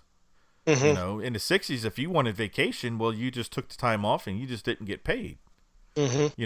You got like some free time where it's like your employer wasn't going to fire you, but you weren't getting paid either. So it was Mm-hmm. unheard of in the 60s to get paid vacation and paid holidays and things like that. Mm-hmm. And so those things have as up. So when you account for everything, all forms of compensation, especially insurance, medical insurance, Mm-hmm. you could actually find that incomes have actually risen by like 78%, Mm-hmm. depending on which inflation calculator you use. I don't know if you're aware of this, but there are 9 different inflation calculators. Yeah, that are built on certain different assumptions. Right, and they're all just as Yeah. valid as the next one. Yeah. But I don't want to say the left, but the ones who carry that argument, they always Mm-hmm. look to the CPI, the Consumer Price Index, Mm-hmm. because that's the only one that gives them the results that wages has fallen. So, All the uh, other uh, ones give you results as the wages have increased. so all the empirical information data that you've cited, that that kind of fleshes out sort of the statement that well, maybe the gap isn't there. It depends how you want to calculate it. But back it up a little more and just say, maybe think about something like, at least this is the way I'm thinking about it right now. Because I remember we had a discussion about this. I don't know, was it the last time we saw each other I don't know, man. at some gathering? But anyways, we were talking about politics, uh, and as you say and whatnot. Um, Do I need to work on that? Whatnot?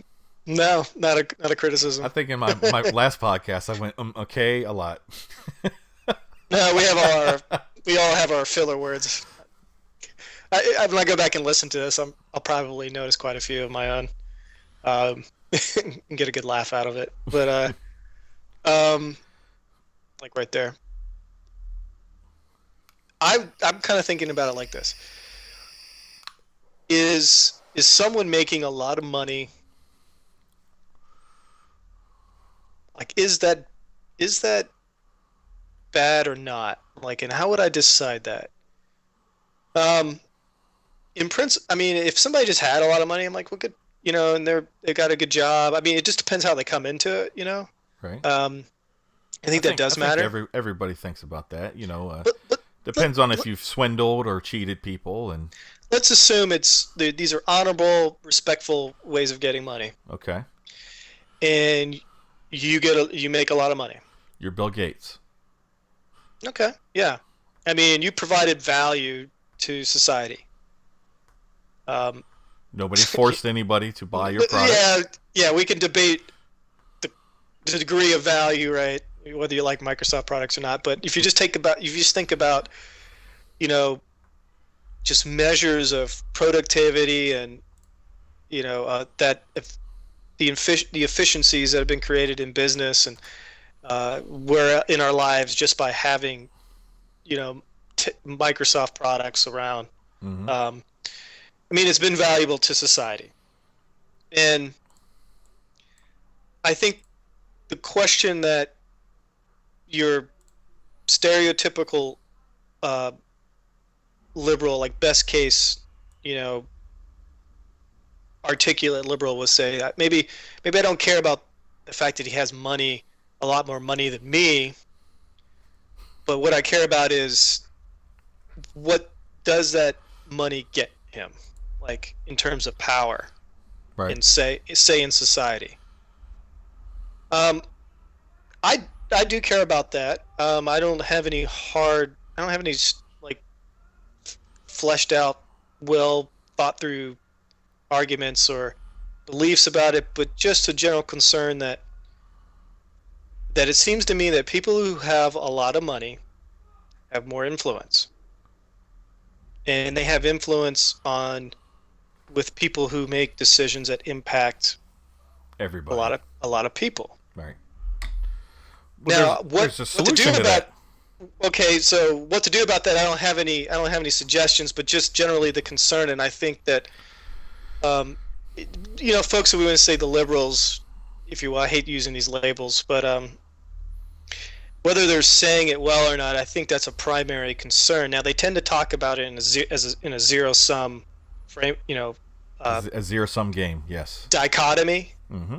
that they're If Mike has $1 billion, that means I must have less. right. That's just bad economic thinking. Right. Um, Now, That's how the left thinks. but yeah, in some, the most vocal, it seems. I think there are probably people on that side who are not, or a little more But thoughtful about it. by the way, I laughed a little bit, not at what you were saying. I don't know if you caught that. No, Somebody said in the comments, your guest looks a lot like Tom from MySpace, Tom from MySpace. the guy who started MySpace. Remember Oh, your really? remember? Did you have MySpace? No, I think I saw it once. So on MySpace, when you joined it, you got a first friend right off the bat, and it was Tom, the guy who created MySpace. He was your one friend that you had Oh, really? immediately, automatically. And Okay, so so I he look said like a semi-famous avatar. so. Anyways, so Yeah. um that so right there, I'll give you your solution to the problem that you presented, Hmm. and it's something we have to go back to what our founding fathers wanted for this country, and that is the federal government has very little power to begin with. Because the only way a rich guy has power over us in the manner that you speak of is if the guy up in the federal government has the power to do something about it. Hmm. You see, if I take the power away from the federal government on education, right? No longer is there any rich folk out there spending their money to influence a bunch of senators to vote the way they want when it comes to education, because it'd be a fruitless endeavor. Rich organization or a rich guy approaches Senator so and so and says, and they represent some kind of educational, interest or whatever, right? And you approach Senator so and so and you say, here's $100,000. Can you vote yay or nay on this particular bill? And Hmm. then if the senator doesn't have any power, well, then the senator just turns to him and goes, I don't know what you're talking about. I can't do nothing about that. Hmm. And that's the way we get money out of quote unquote politics. The money that the left is talking about, and even the right. The right wants money out of politics in a lot of ways too. See, the thing is, I've started noticing about the left and the right, and I used to be a staunch conservative, very staunch conservative. Was that I finally realized, conservatives want to spend money too. They just want to spend it on different things. I agree with you about that. So Yeah. but then a lot of times the conservatives, like for instance, I said this in I think one of my other podcasts, when it comes to my political philosophy and my and whatnot and where I stand on the political issues is my Christianity is first. I'm a constitutionalist second, and then my libertarian third, right? Hmm. So that's where I probably differ with a lot of libertarians, is that they even view the Constitution as like a bad thing. It's like we don't need a constitution type thing. Now I like the Constitution and I adhere to it. Maybe it has something to do with my military background. I took my oath seriously. I take it to heart even to this day, to defend the Constitution against enemies, foreign and domestic type thing. Hmm. But if you go back and you look at the 11 enumerated powers for the federal government, it lays out plain as day what the federal government is allowed to do, what they're allowed to spend money on. Hmm. And defense is one of those things, right? And also the United States Postal Office is one of those things. So that's like where I kind of like get the defense of conservatives. It's like, well, the Constitution says, we can spend as much money as we want on defense.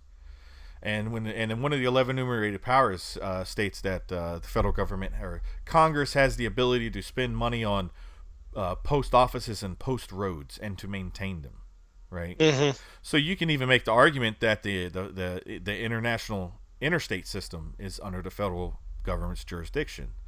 And Mhm. you can even go as far as making an argument for a Department of Transportation on the federal level, but that they would only have jurisdiction over those federally, maintained and built roads, you know. And then, so like the way I look at it is like, we're getting on a sidetrack, but the way I look at it is like, for instance, you got you have your state roads, right? You have state road such and such, state route Mhm. such and such, right? Well, those should be under the state's jurisdiction and the state's guidelines. And Mhm. they should be the ones funding those roads and maintaining them. And if the federal government wants to come in and say, we're going to, we'll take over this road to make a post route, for the post office, then fine. That becomes the federal government's road then, right? Mhm. I just have a big problem with the way we're taxed, man. Mhm. I just think I said this in one of my other podcasts. Is like I get taxed the dollar, right? Mhm. And that dollar goes up to Washington D.C. Okay, and it gets funneled through all its bureaucracies and everything else, Mhm. and then my state has to turn around and beg for that money to pay for schools, Mhm. and they might get 20 cents of that dollar. Mhm. I mean, that just seems retarded to me. Just completely backwards, you know? So, like, Mhm. what I advocate for is, like, basically the federal government has the lowest tax rates on everything, corporate tax rates, income tax rates, even if there is one. And then it gets higher as you go down the levels of government, like the federal's the lowest, then the state's the next, and then maybe your county and then your municipality, type Yeah. thing. And that would put more of our money in the control of the more local politician, the one we can literally go down the street and have a talk to, Yep. versus the politicians in Washington D.C., which are just not accessible in almost any way, shape, or manner. I Mhm. mean, I don't know if you remember, but the Senate used to be appointed, right? Mhm. Originally in the Constitution, the Senate was appointed by the governor and the state legislators. Oh, instead of being voted on. Right. Yeah. And there was a constitutional amendment that got passed, and it took a lot of the power away from the states. Because basically, the way the federal government was set up was the Congress was the people's representative, right? Mhm. It was a popular vote. We voted in our congressmen. And then the Senate was supposed to be the representative of the states' Mhm. interests. So, yeah, it made a great balance. And I wish we could go back to that. I would advocate for an amendment to get back to that. But, and also, congressmen and senators didn't live in D.C. That No, they wasn't were back home. right. It wasn't until the early 20th century that started happening. They would show up in D.C. for their little sessions and vote on some stuff, and then they'd go back home. No, it's because now it's a career. Right. It's a professional class, just like other kinds of things now. Mm-hmm. Um, I mean, we have courses in college for it now, so yeah, and which I don't necessarily is a bad thing, but I'm just yeah, laying on top yeah. of what you're saying. I The problem I have with political courses, Mhm. this young girl from back home, Mhm. um, she was talking. I think minimum wage was the issue, Mhm. and I think either I posted something about the minimum wage or she posted something. I can't remember what it was, but I basically pointed out to her that how raising the minimum wage is bad, and she responded with, "That doesn't sound like it'd be politically expedient or politically good." And I said, Mm. "You're absolutely right. It would be politically detrimental to vote for the abolishment of minimum wage." So let me stop there for a second. That's interesting. Not um, and what's interesting is about the language you used. So did you write bad? Just curious. Did I write Like, bad? did you actually use the word bad? No, probably not. Okay. Because this kind of ties back into the topic is sort of the language we use when discussing these issues can be oftentimes unhelpful. Um, I because agree. bad can be bad for you might be good for somebody else. Like minimum wage would be Mi- a good for somebody else, right? Like minimum wage they is good for the people who keep their jobs. right, and they see that as a good. Now, you could say like it might be like I wish we would be more careful, not like we like you or me or just everybody when we have these discussions. It's like if we could stop and take the time to say, like can we decide on how the language we'll use so we're not confusing each other or um, loading up meaning into a word that's not meant to be there. Right. Um, so it might be something like, well, if our goal is X, then minimum wage would not get us X, like whatever X goal is, right? If we want Y, minimum wage does that for us, then we want minimum wage. I mean, I think it would be more useful to talk about goals and purposes in these discussions because then we could say something like, well, do we have the same goal or purpose? I And we could agree. talk, and if we can get agreement on that, then it's about reasoning backwards to go, well, does that get us there or not? Mm-hmm. And then now it becomes a sort of like functional Remember, discussion, like remember an my engineering problem. remember my statement about getting more money out of the rich. Yeah. Like if that's your goal, it's lower tax rates you want. Okay. You know. Like okay, you're saying through money out of the rich through consumption. Like Uh, if I'm taking less of their money, then they will spend more of it in the economy. they'll spend more of it in the economy. They'll invest more. Hmm. They'll all But kinds that of doesn't things. go. They But don't that doesn't. hide it as much Yeah. when the rates are lower. But I Uh, might say, well, um, because I remember when you said that you were talking about you mentioned the government and taxes. well, when their rates were 97%, that was their Hmm. marginal rate. Hmm. You know what their effective rate was?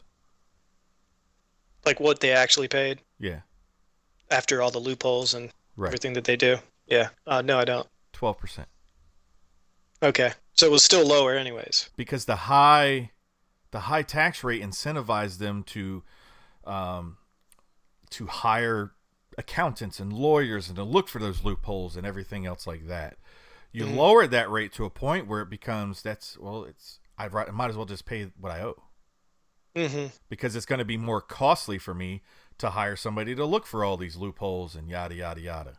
Hmm. And that's one thing that happened. Another thing that happened was they had no more incentive to hide their money overseas out Hmm. of the prying eyes of the federal government. They Hmm. had more incentive to invest because now they're going to get a more return for their investment, and then they would invest more the more profits they made. See, one of the problems that a lot of people think is that rich folk just stuff their money under their mattresses and just, like Scrooge Duck, Hmm. and no, they invest it, and that investment gains returns, and those returns get taxed. Hmm. And if you look at the federal receipts, all of the revenue that gets brought in for the Hmm. federal government, it goes up every time they lower the rates. It goes up. So like I always say, like on your point, if your goal is to get more money into the federal government so they have more money to spend on all these programs, whatever, then you should advocate for lower tax rates, not higher tax rates.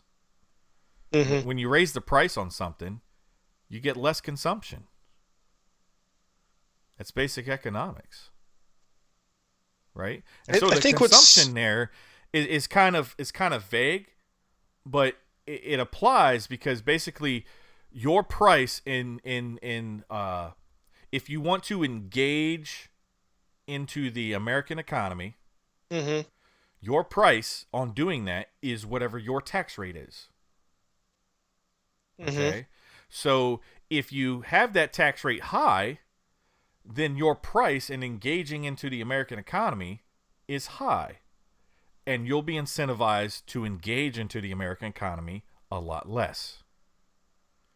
Versus if it's low, you're incentivized to engage into the American economy because your price for engaging into the economy is lower.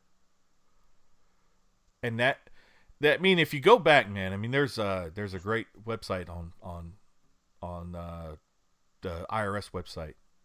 The whole historical tax receipts back to 1912, I think, is the earliest it goes. And every time the rates go down, revenue goes up. Every time the rates go up, revenue goes down. Mm-hmm.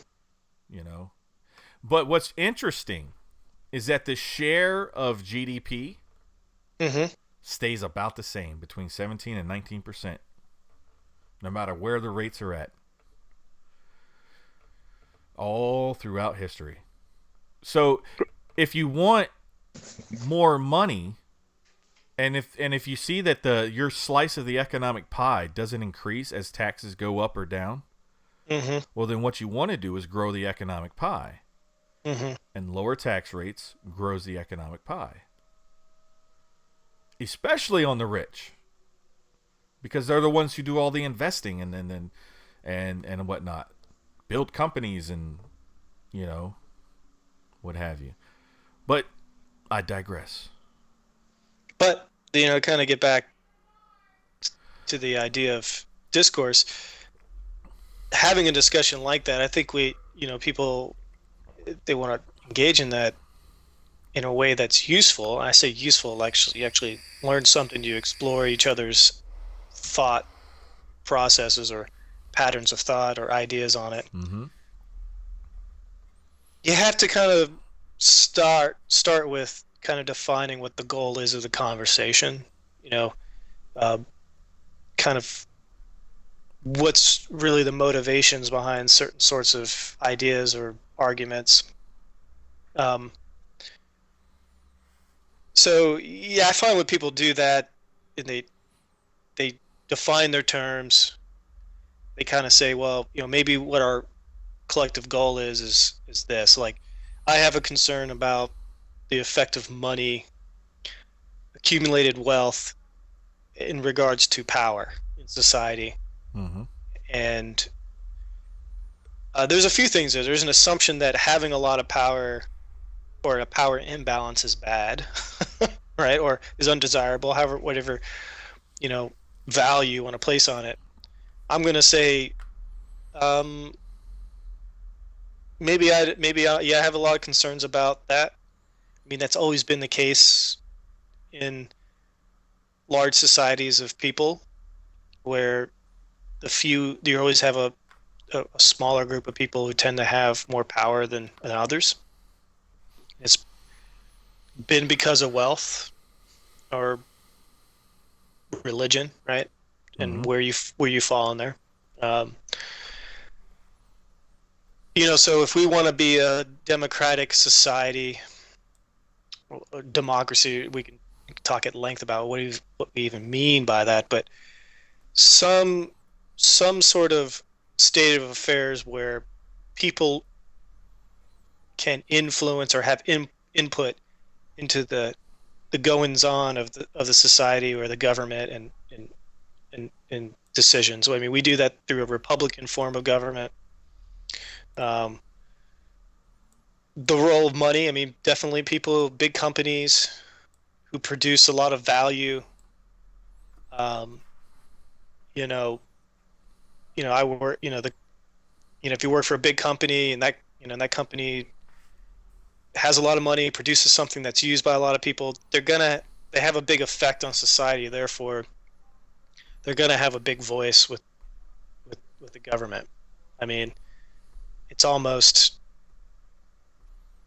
tautological. It's just, Right. how do you balance that out? Um, is taking away their money going to be the solution, or do we need other sorts of mechanisms for that? So, um, So you're not sure about my solution then? I don't think taking away money is a solution. That's not what you're saying. You're saying tax them less so I'm they spend saying, more. Well, I'm saying if you want the rich folk to not have or lobbyists, right, to have so much influence, then you take away the power of the government to have influence. Like basically get back to what the Well, Constitution says, and the that, federal government only does what the Constitution says they're allowed to do. okay, I would say that that statement, take away their power so they have less influence, would probably have to be further defined because taken taken on its face, then there would be no point to have a government if it had no influence. Well, I'm not So saying I take it. Like I said, you go back to what the Constitution says they're allowed to do. You'd have right. no more, So you'd have no more Department of Education. You okay. wouldn't So we're you wouldn't talking about have specific parts of the government now right. that have influence in certain aspects of our lives. Correct. Okay. So like education being one. Um, That's an easy one to pick on because that's definitely not in the Constitution. I'm. I don't know. I think I disagree with. I'm probably going to be on the other slightly in opposition to your point of view about that Department of Education. Um, I don't. I would. I'm thinking. Okay, so let's suppose we. You know, we survived for a couple hundred years before it. Yeah, I mean, but humanity survived a lot of really bad situations. Do we want to go back to those?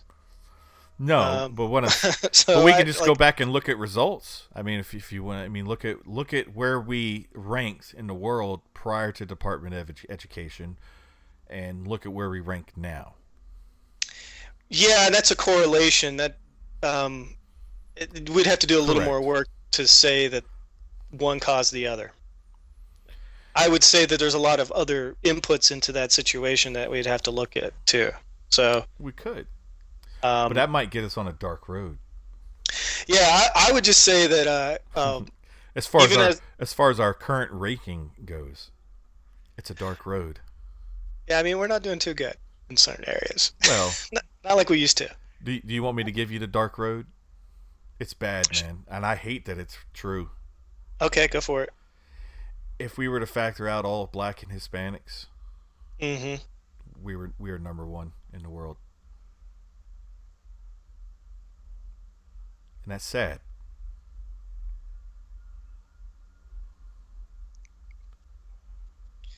So that's what you've seen in the data. Yeah, Wow. and it's sad. Where did you see that? Department of Education. I just I just took the data and combed through it and took Hmm. out all the results of black kids and Hispanic kids, and Hmm. if you just leave in whites and Asians and all the other ethnic groups, we're number one. And So so what and then what do you think conclude from about that? that. Like, where are most blacks and Hispanics getting their education from? Oh, the public schools. Yeah. I mean, most whites are probably getting their education from there as well, but Hmm. um, I mean, there's definitely an issue about economic status, where you're at, um, what sort of resources a school has, family. but that's the Yeah. resources a school has is really a moot point these days because every jurisdiction, every count, every public school district, right? Every state spends the Mm-hmm. same amount of money per student in public school systems, right? And that was changed by the federal government years ago, where like a white school wasn't allowed to get more money per kid when that was the case at a time, Hmm. versus a black neighborhood school was getting less money per kid. But that's all changed now. They Now we're talking from the federal government. federal government and state governments. So a rich neighborhood where they're paying probably more in taxes. Some areas, especially around where I live. Um, you don't think they're getting more money? Well, 80% of on average, 80% of all school funding comes from the federal government. Hmm. Only about 20% comes from local property taxes. Okay. Well, that 20% could be pretty big, right? If you're in a But it's still your area. overall budget. It could be pretty big. You're right. Like if I live in an area with high property taxes because it's a affluent area, that 20% is going to be. But then how much is that actually going to education? You know what I mean? Because it differs too, depending on what your Um, jurisdiction is decided. You know what I mean? Like not yeah. all my property taxes go to Mhm. education. It goes to the city and the little town I live in, and then it goes to the Mhm. water and Mhm. other things. So Yeah, I'm not. That's an empirical issue that I don't know a lot about. I'd have to research that. well, do it Um, I might. because Um, because we have kids, right? yeah. I mean, I have kids. You have a kid. Hmm. I wish you'd have more, but that's another issue. I You're want not the some. only one to say that. Who who Anyways, who wants more out of the two of you? well, of course, the grandmothers. Oh no, between two of us. Are you both in agreement? I can't think she was like pretty. Like when I talked to her Uh, last, it was like, no, that's it. I'm done. yeah, she vacillates, Yeah, or my it wife just does too. it. You know, I wanted like I mean, 12. it's great. It's great for me to say, yeah, I want another one, but my role in things is, as Al Bundy say, would be 30 seconds. But um, you know, the lady's got to bear the brunt of it. So My roll in um, it's 30 seconds. yeah, I think I'd do better than that. But come on. After the fact, of course. Yeah. Yeah, I don't know. Um, I think I wish I would say this. I think we both agree that we wish we would have when we were having our son, we would have, had another kid then. So I think it would be good for him. You could have done it like us, one after the other. Bam, bam. Yeah, and we got a lot of that Less was than a year apart. that was a common bit of unsolicited advice from our older friends. So Well, both our kids were totally accidents. I mean, Cody was, I shouldn't have said his name, but anyways, my son was, for the world to know, my son was conceived in the parking garage of Philadelphia International after the deployment. nice. And If you're military, you understand that. so, Yeah. and yeah, I don't know if they did this with you guys, but on base they did this blood test when Cody was born. Oh, to see like if there are They any could tell you, markers. well, they could tell you the exact day of conception. Oh, by taking some measurement in the blood. Yeah, Uh, something. I don't know. I don't yeah. understand the science behind it. They did the blood test and they were like, "Oh, your son was conceived on such and such date." And I went and I was like, "Oh snap!" I was like, Damn. so you know when that was, sweetie? She's like, "What?" I was like, "That's when we were in the parking garage at Philly International." So yeah, man. I both Kelsey was also a after deployment baby Mm. in the heat of the moment type thing. But Yeah, if you look at like I remember talking to a back in the day when I was in the military. Um, I don't know. I had some friends in the medical community. They were telling me some statistics about birth rates on bases and uh, pregnancies and all that, and they correlate that with deployments, and you can see like big spikes and things and all that. So I'd call it more of a causation.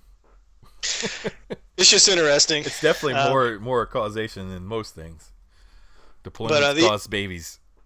Not yeah, really.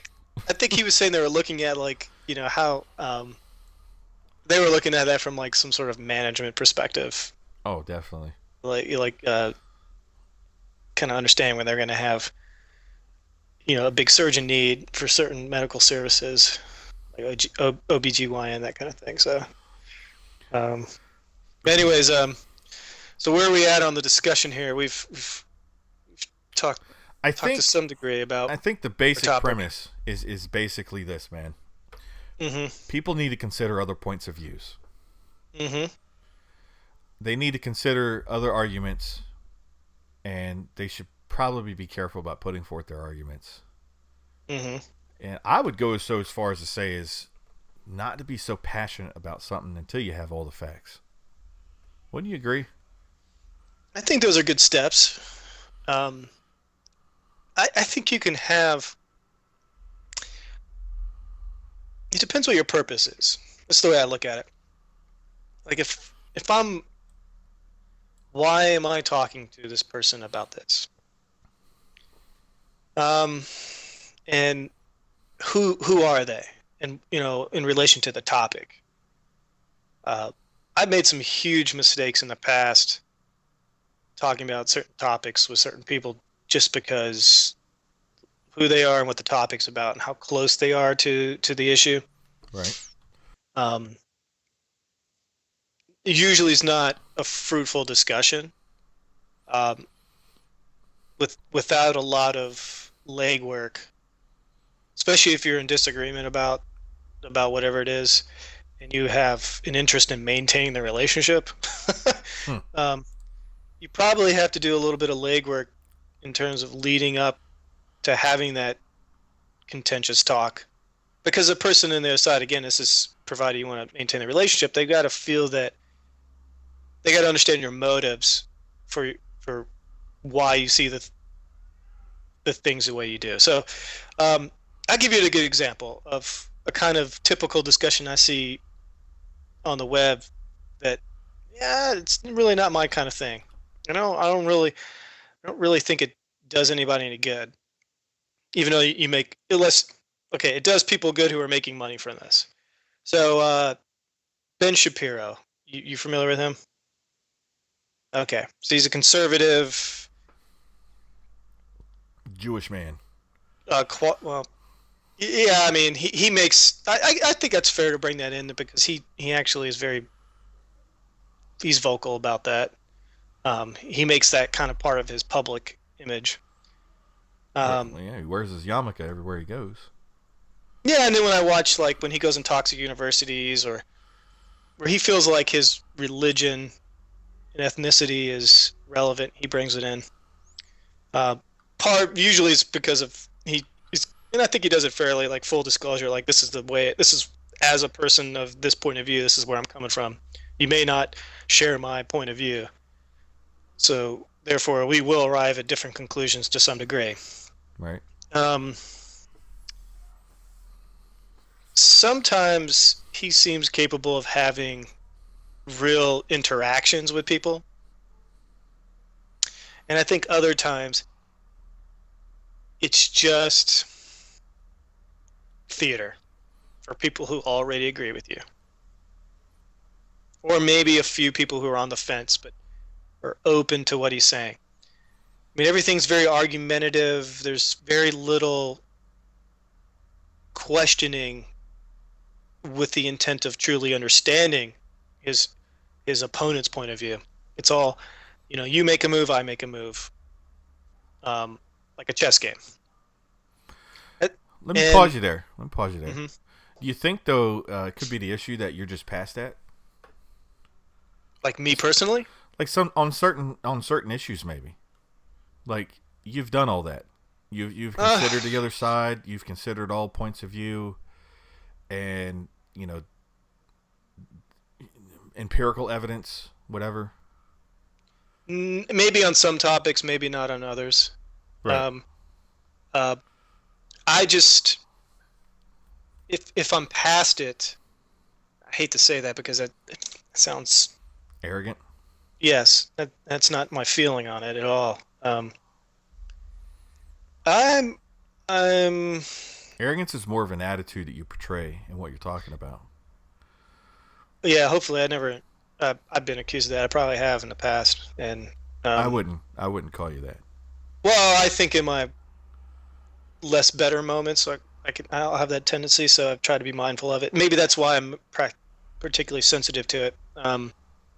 Having become aware of that tendency, um, you can be not you, but like people can be if you if you're in that argumentative style where it's aggressive,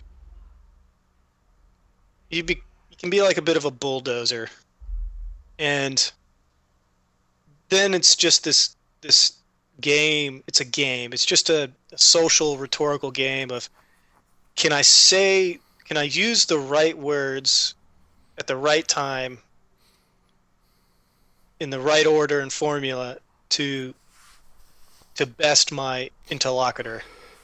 And I'm like, when sometimes I feel like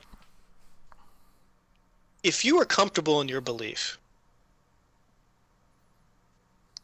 like, or you feel pretty certain about it, so much to the degree that you say you're not threatened,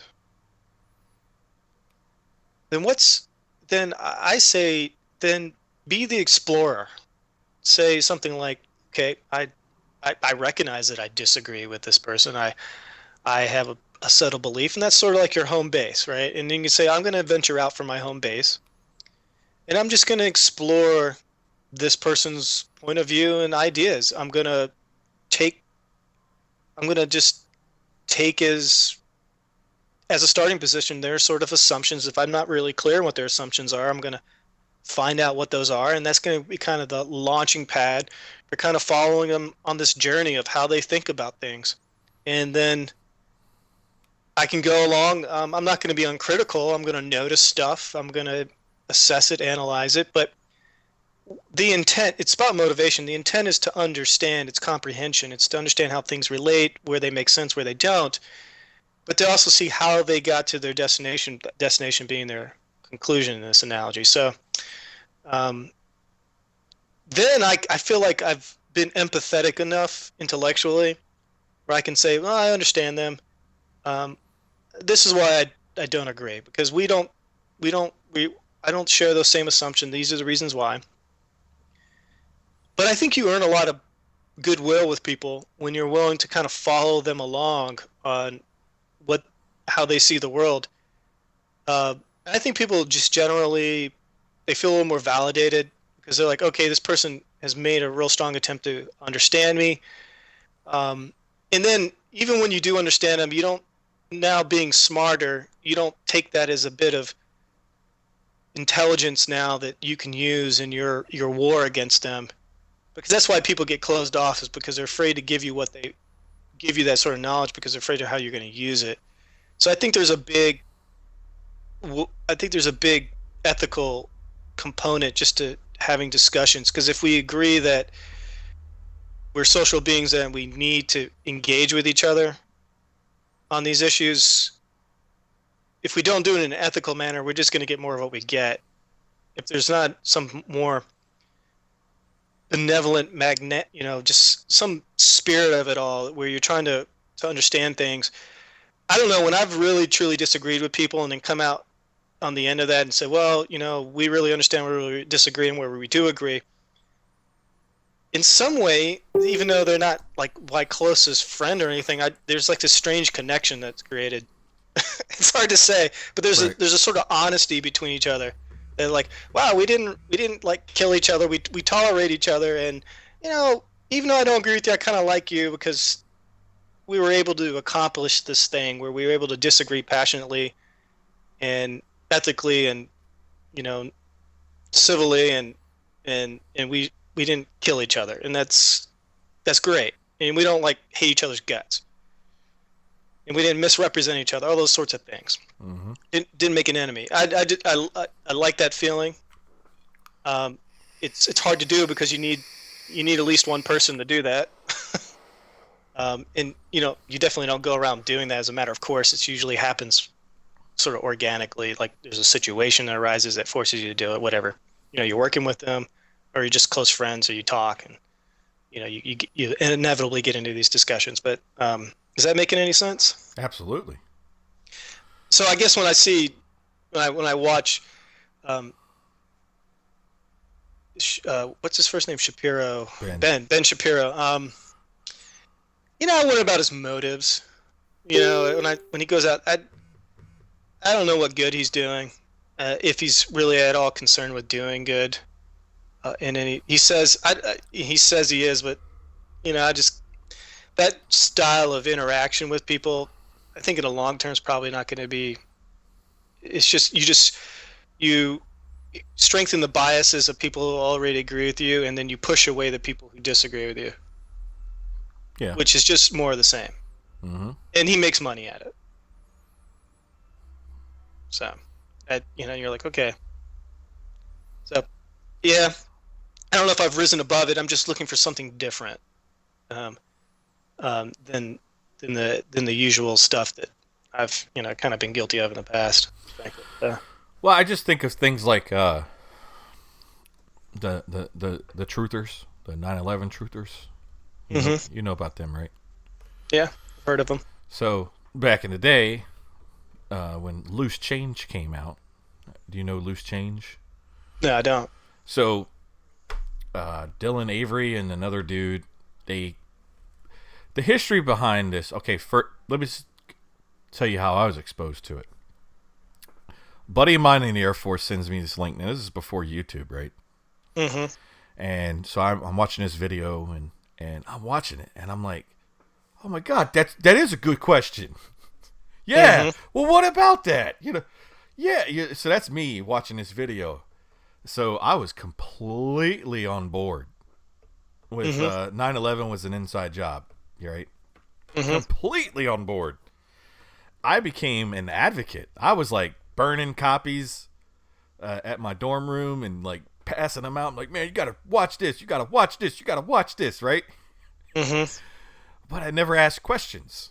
I just took it like, okay, yeah, And so, but then I started like, things just started. I started asking questions. I was like, yeah, but there's this and there's that and so on and so forth. And eventually, I became completely like, I learned enough to just discredit that argument.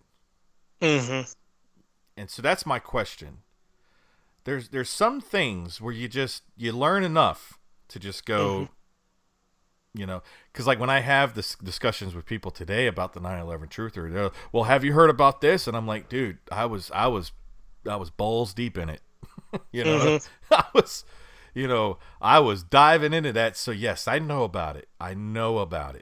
And I used to live it. I was a disciple for the truther movement, for God's sake. And then I think Popular Mechanics came out with a book. First, it was an article about the book, kind of highlighting some of their things, and then they came out with the book. And I got the book. I was like, oh, I can't wait to rip this thing apart. And then as I was reading it, I was like, oh yeah, that makes sense, and da da da da da.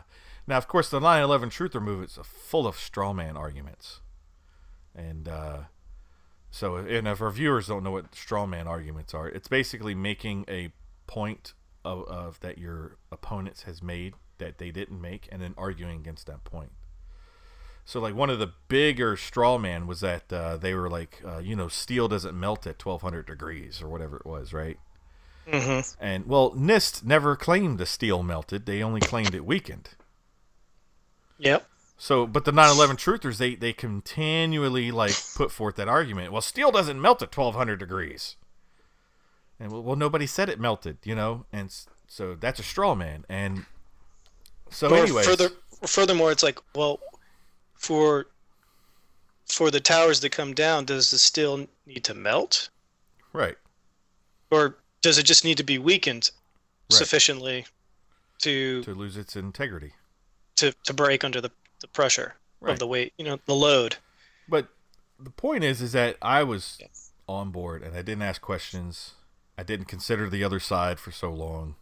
And I'm the type, but I've always been like this. I've always been the type of always wanting to know what my opponent's doing and thinking.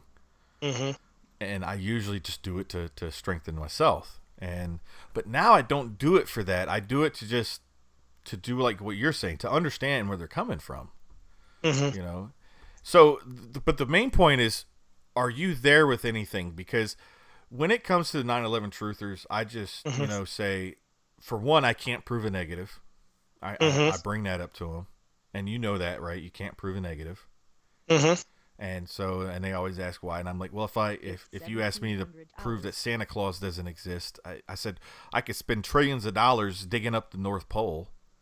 Dig 100 feet deep, 50 square mile radius, 100-foot hole, and go see there's no Santa Claus, and then all you have to go is go, well, you didn't dig deep enough, you didn't dig wide enough, So I can't prove a negative. It's on you to prove, whatever. But I bring that up, and then I always say, what's your best piece of evidence, and what would it take to convince you otherwise. Mm-hmm. You know, and so I approach that same kind of thought with economics and Mm-hmm. political stuff. You know, what's your best thing, evidence, whatever, and what would it take to convince you otherwise? You know, and if we go through that exercise, right? Now I didn't come up Mm-hmm. with this, by the way. I forget who came up with this exercise, but if they if they still are like non-receptive, right? Then I Mm-hmm. simply just walk away, and I have a good day, man. You know, we've come to an impasse, as it were, because sometimes it's just not worth it. You know what I mean? Yeah, and I think in all of that, there's an opportunity cost. Like if all the things, like I only got so much time, energy, attention. Of all the things I could be paying attention to, we do this constantly, right? Our brains just automatically are sizing up things, making judgments. They usually get rendered in our conscious awareness in all sorts of ways, like emotions or interest. Like like I don't feel any interest or motivation to know that, right? And I just go, that just seems implausible to me. Like I have this intuition, right? Right.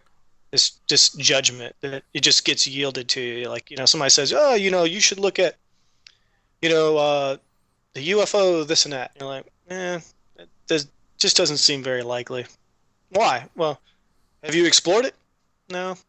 Well, how can you say that? Well, I mean, that's the criteria for being able to say that that's probably not true. Yeah, I could say I totally don't know, but I'm not seeing UFOs. I'm not seeing this stuff in my daily life, so it just doesn't feel like if it's happening, it's like it's not coming at me and not in a way that I would know just by living my day, just going about my business. But do I really want to make all that effort to go find that thing? And what? Okay, suppose I find something. Like, what do you do about it? Like, Right. am I gonna go in the government? And like, you a lot of people don't go through that thinking. They just get this sort of, nah, that just seems stupid. This, and they have that just doesn't make sense to me. So I'm not gonna do it.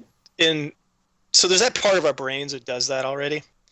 I think the trick is just kind of maybe taking a step back and well, I wouldn't do it on UFOs, but maybe things that I am more aware of, or at least I can be sure that it could have some impact on me.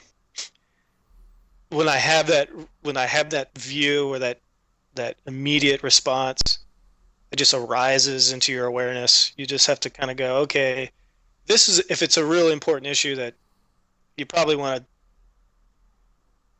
stop and just say, oh, maybe I should consider it. Like the whole conspiracy of 9/11 thing. Okay, well, suppose you do find evidence. What are you going to Right. do? You, I mean, post it on the internet. I mean, what do you want? I mean, what are you going to do? I mean, uh, there's a lot of bad stuff that happens in this world, and there's a lot of people who do a lot of bad things. Um, you know, do you want to be a martyr for the cause? Is that the logical next step? If you, I think people they don't probably think that explicitly. It all just kind of is probably packaged up in just the general feeling. Yeah, that seems like a waste of time. Mm-hmm. That seems Yeah. very unlikely. That's usually what people say. But I think you asked the question. Do I have? Is there any topic where I feel like I've looked at it enough and I feel sort of settled on the topic? Yeah. Not that it keeps you from considering other Um, points of view, but just to where you're just like, this is oh, settled. definitely, like we talked before, my religious belief or lack thereof. Now, I'm, for the record, agnostic about all that. Um, But I'm no longer actually actively considering religious belief either. It's on the Um, internet now forever. yeah, that's fine. I don't think anybody's gonna care. uh, I'm not important. I'm not that important. So, um, I don't know. I don't really have any interest in arguing anybody out of their religious beliefs or arguing them into it. When I was, I grew up evangelical Christian. I was, probably as a matter of my disposition, I always had an issue with being evangelical, actually going out and making converts. Um, I don't know. There just seems something troublesome to me about imposing myself on other people when they didn't ask me to come by and tell them about Jesus. Right. Um, Nothing wrong with that if people want to hear it, but um, I just didn't like that. Um, just just felt too forced. I feel that way even in my own job where I have to sometimes be the salesman. It's a thing out of my comfort zone to kind of you know go and talk to a bunch of people where I have some pretext for being in their space, even though they didn't explicitly ask me to come and talk to them about the topic, at hand. So um, that's just kind of that's me. It's Right. my probably some of my introverted tendencies, even though I'm extrovert in other ways. But yeah, I mean, I went through the whole examining the faith because I, I guess intellectual by nature, so I like to think a lot about things, and the more I learn about, the more I start to think more and read more, and um, well, I just didn't feel so certain about a lot of stuff. So it was a long process, but eventually I was like, I don't know if I believe any of this anymore. So So here I you just are. left it there. Just left it there. Um, We should do another podcast on that. You up to yeah, that? if people are not bored to death of me already, I don't know. I I don't know don't. how entertaining I am as a guest, but Uh, um, well, Tom from MySpace. Um, yeah, that's my nickname, Tom. MySpace Tom. Please do not give me that. That would be terrible. well, most people today are just going to be like, "What's that?" Yeah, well, Okay. like me, and I'll have the nickname now.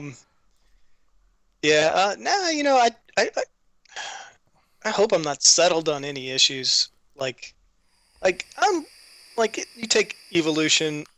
I'm I'm I won't say I would Now, say yeah. clar- That seems clarify plausible. what are you macro, micro? Both. I mean, Okay.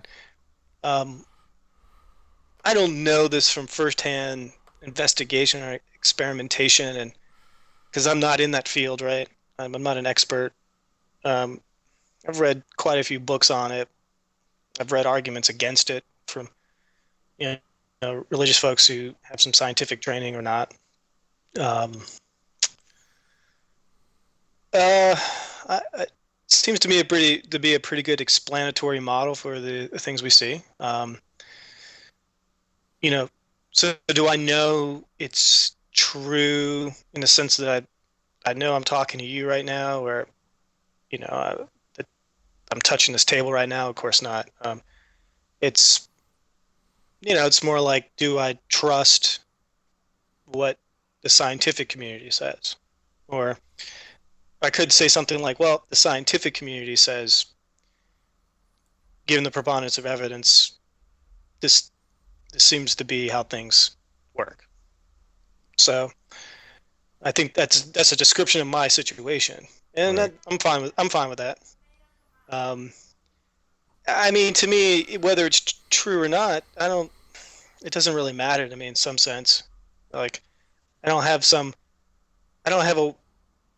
It doesn't play like some fundamental role in my view of the world, and it shapes decisions that I make. I'm sort of a bit of a practical person in a lot of ways. So um, You're a I'm not. pragmatist. Yeah, I'm just not gonna. I'll be glad to have the intellectual discussion. I'll try to be as honest possible about the nature of what I know, what it's based on, what I can say I feel sure about, and what you know, you know, what I'm not. But it doesn't. I don't go around making life choices based on evolutionary theory. I'm not a scientist, and being not religious, I don't have a bone in that fight either because it doesn't affect my worldview in that way. You could say consciously you don't make decisions. Yeah, that's fair. Um, well, in that case, I can't then be certain about how it factors into my unconscious judgment making.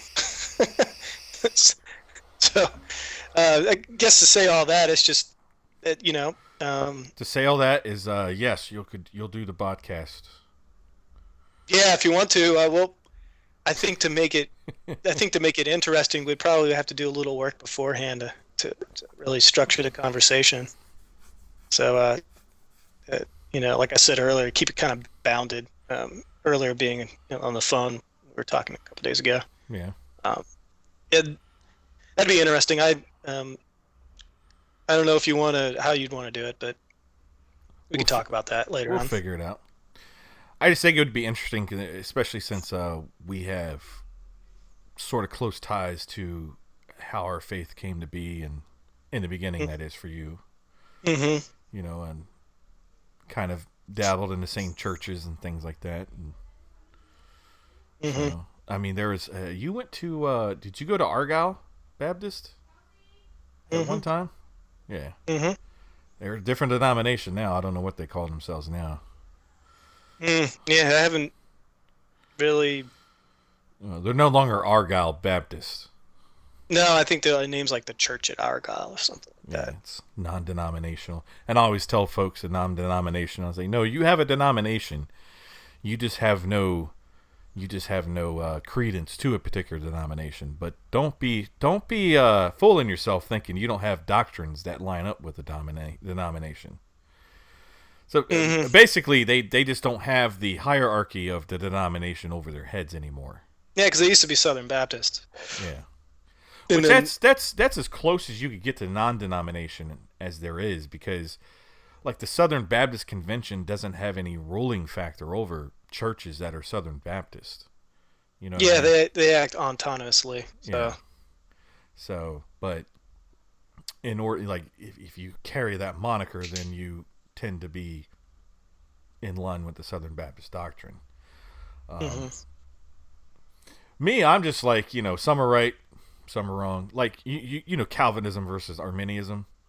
hmm So I didn't even know about that until I moved up to Delaware, and I started going to like this the church I go to now. It's a Wesleyan church, hmm which is a break off of the Methodist church, So they're Arminians. and yeah, they're Arminians. So, and even though I went to Lakeshore United Methodist back in Jacksonville, my senior year in high school, um, I kind of knew like, okay, they believed in like losing your salvation and whatnot. But what threw hmm me off was like, and we believe in free will, and I'm like, okay, so do we. hmm But that's not a Calvinist position, because Calvinists believe in predestination and in its strictest term. And but my Baptist church growing up didn't preach predestination. He preached free will, and hmm we were a Southern Baptist church. And so, but I didn't learn about those two dichotomies until I moved up here. And when I started gotten looking at it more, I was like, I kind of came to the point, and I know this is like kind of mute to you, hmm but to just where I was like, I think both are right. That the truth is like in the middle somewhere, hmm on some of the issues, and I think that's true with a lot of denominations. Like neither one is right nor wrong completely. hmm I think they've stumbled upon some kind of truth, and then have derived the doctrine from that. And then another hmm denomination stumbled upon some kind of truth and then derived the doctrine from that are opposed to each other. hmm And so, anyways, that's Yeah, another I mean, podcast. well, kind of type we. That's even there's something to what you said that does tie back to our topic. I would say, So let's step back and look at the situation. Um, there's a community or a broad community of, or I wouldn't say, I hate to use the word community nowadays. It's so euphemistic. You know, we use it for like all people of that have some commonality. We're going to call them a community, whether they're an actual whether they actually commune with each other or not. Um, so let's just say you have a population of people who have a significant overlap of belief about religious belief, and they all call themselves Christian, right? And in that they have this, founding kind of, texts that they use um, to inform their belief. Um, Now that how things dice up is because the relationship between subgroups within this overall population called Christians, how they view the texts. There's definitely some historical stuff here, but um, their relationship to the text, what they believe it says, how they interpret it. Like if you're Catholic, right? You, it's a little bit of a different. Um, they kind of approach it differently than a Protestant would. Um, but we grew up in a Protestant tradition, broadly. So one of those things was, the scripture was sort of the basis for your belief. But now you have competing interpretations of passages of scripture and what they mean, different approaches to interpreting them.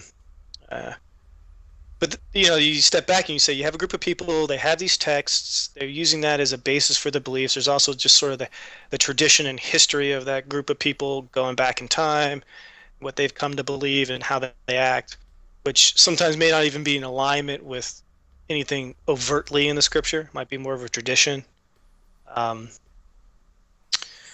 so I'm kind of, if you look at it from more of a sociological, anthropological perspective, you have the situation. What I find interesting is like you have these small snippets of text that might talk about you know what's the what's the nature of this relationship between me, the human, and this being called God, and how do I how do I come into this status with this being, like this relationship that's good, that I want, and that apparently, according to the text, it wants with me.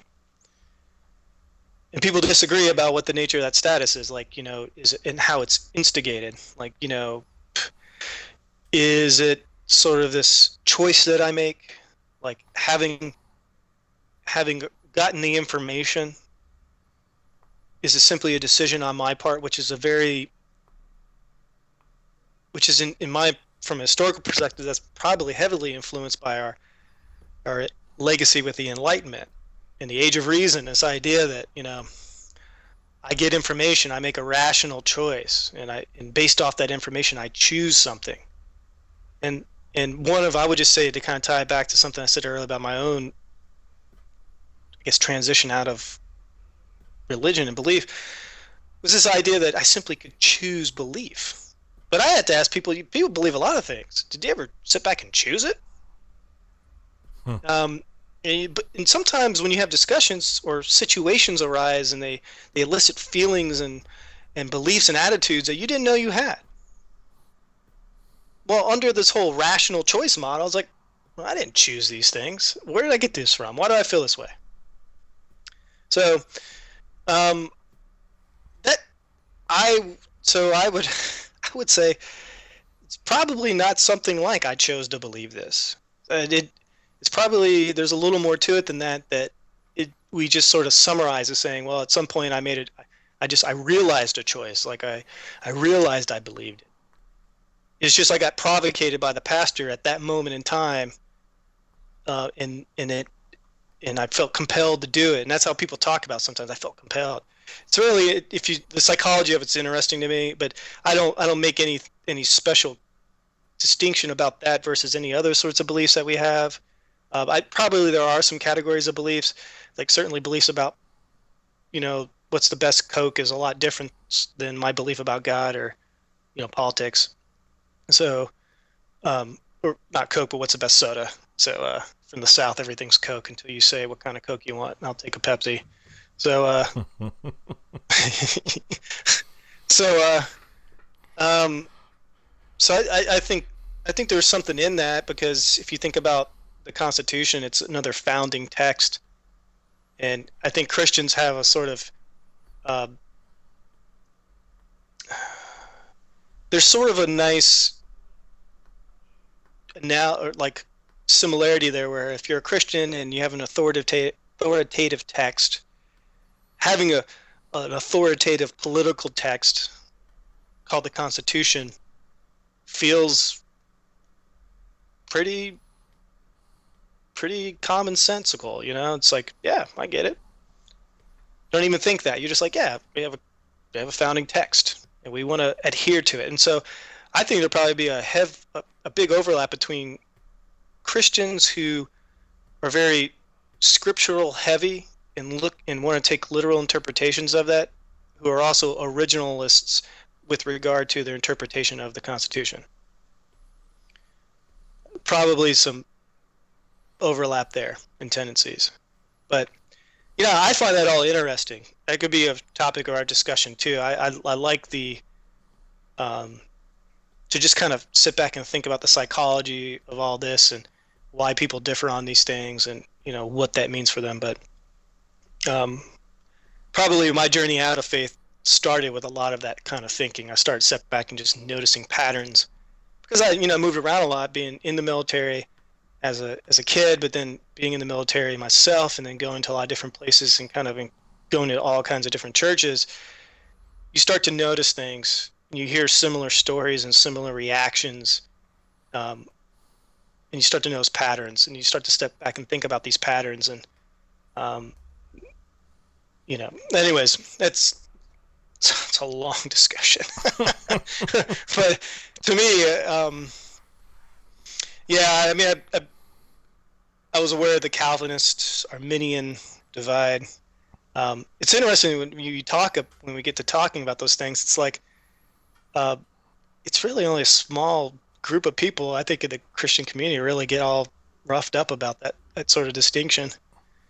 Most people are just kind Probably of like true. most people are just kind of like, yeah, I chose to be a Christian, or they grew up culturally or Christian like me. They just don't go to church, but they still believe in God and Jesus. And they only really get up in arms when somebody of another religion starts to make hay in their area or has some influence in their area, and they don't like that because they feel like it might be in opposition to them or something like that. Well, I'm not But that uh, guy. but But how are we doing here? I think we're doing Hi. fine. We probably should wrap Okay. it up, though. Okay. Yeah. Wow. This one 5:23. Yeah, we're 3 hours, almost 3 hours in, man. But hey, that's how good conversation goes, man. Well, I hope it was good. I enjoyed it. Be interested to see if anybody commented what they think. Is there going to be is there going to be like comments in YouTube or The comment Facebook or section, yeah, someplace? yeah. Okay. I tend not to read comments in YouTube, but But but but now you're the subject of the video, huh? it's not a place of high discourse. No. Well, um, neither's Facebook comments when you come oh down to it. God, yeah.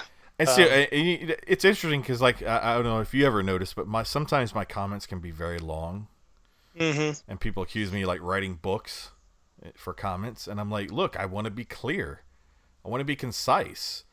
Yeah. I don't like these short little snippet comments you make, and it's like, well, what do you mean by that? Or a simple like, you know. hmm Do you like my comment or like when people say hey, my leg got chopped off, I need prayer, and people like it, and I was like, what are you liking? I know. I laugh at that.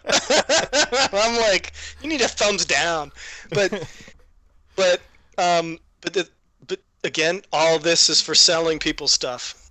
So um, it's more useful to an advertiser to know what you like and what you don't. Maybe I don't know. I like seeing legs get chopped off. Yeah, I don't. If you think about Facebook, I don't know if you got to think about these features and whether they're really what they're really for. Like we assume because it has social on it that their sole motive in designing these things was because they want to make us more sociable. No, come on. Uh, but Well, I no, guess most people think in I'm a little more cynical. primary terms like that, but there's always a binary to it. Always. Like, do you think the cattle herder in Texas cares that you about your family getting fed? No, because he doesn't. He's not aware of me. How could he? Well, if, for anybody, he's doing what he does to provide for his family, right? Yeah, no, we're just part of the conceptual Right. this Now, notion I'm of the sure masses. if you ask him, he Yeah. probably does have some kind of care for his fellow man and that they can eat. But Hmm. the point is if he didn't make a profit doing what he was doing, he wouldn't be doing it. And I'm glad he's making a profit because I get some yummy steak all the time. You know what I Hmm. mean? And the same thing goes down to the butcher. You think the butcher, he's doing. So there's always either a double motive or Self-interest.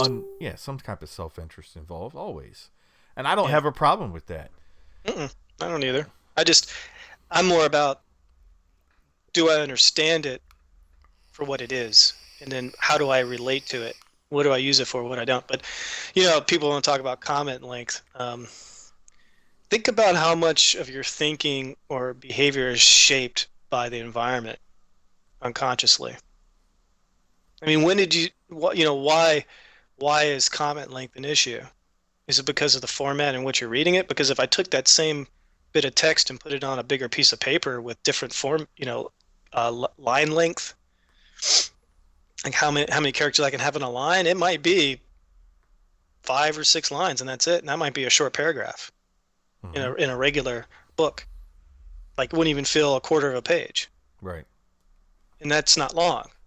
And you certainly, if you did that in a college class, you'd be in trouble.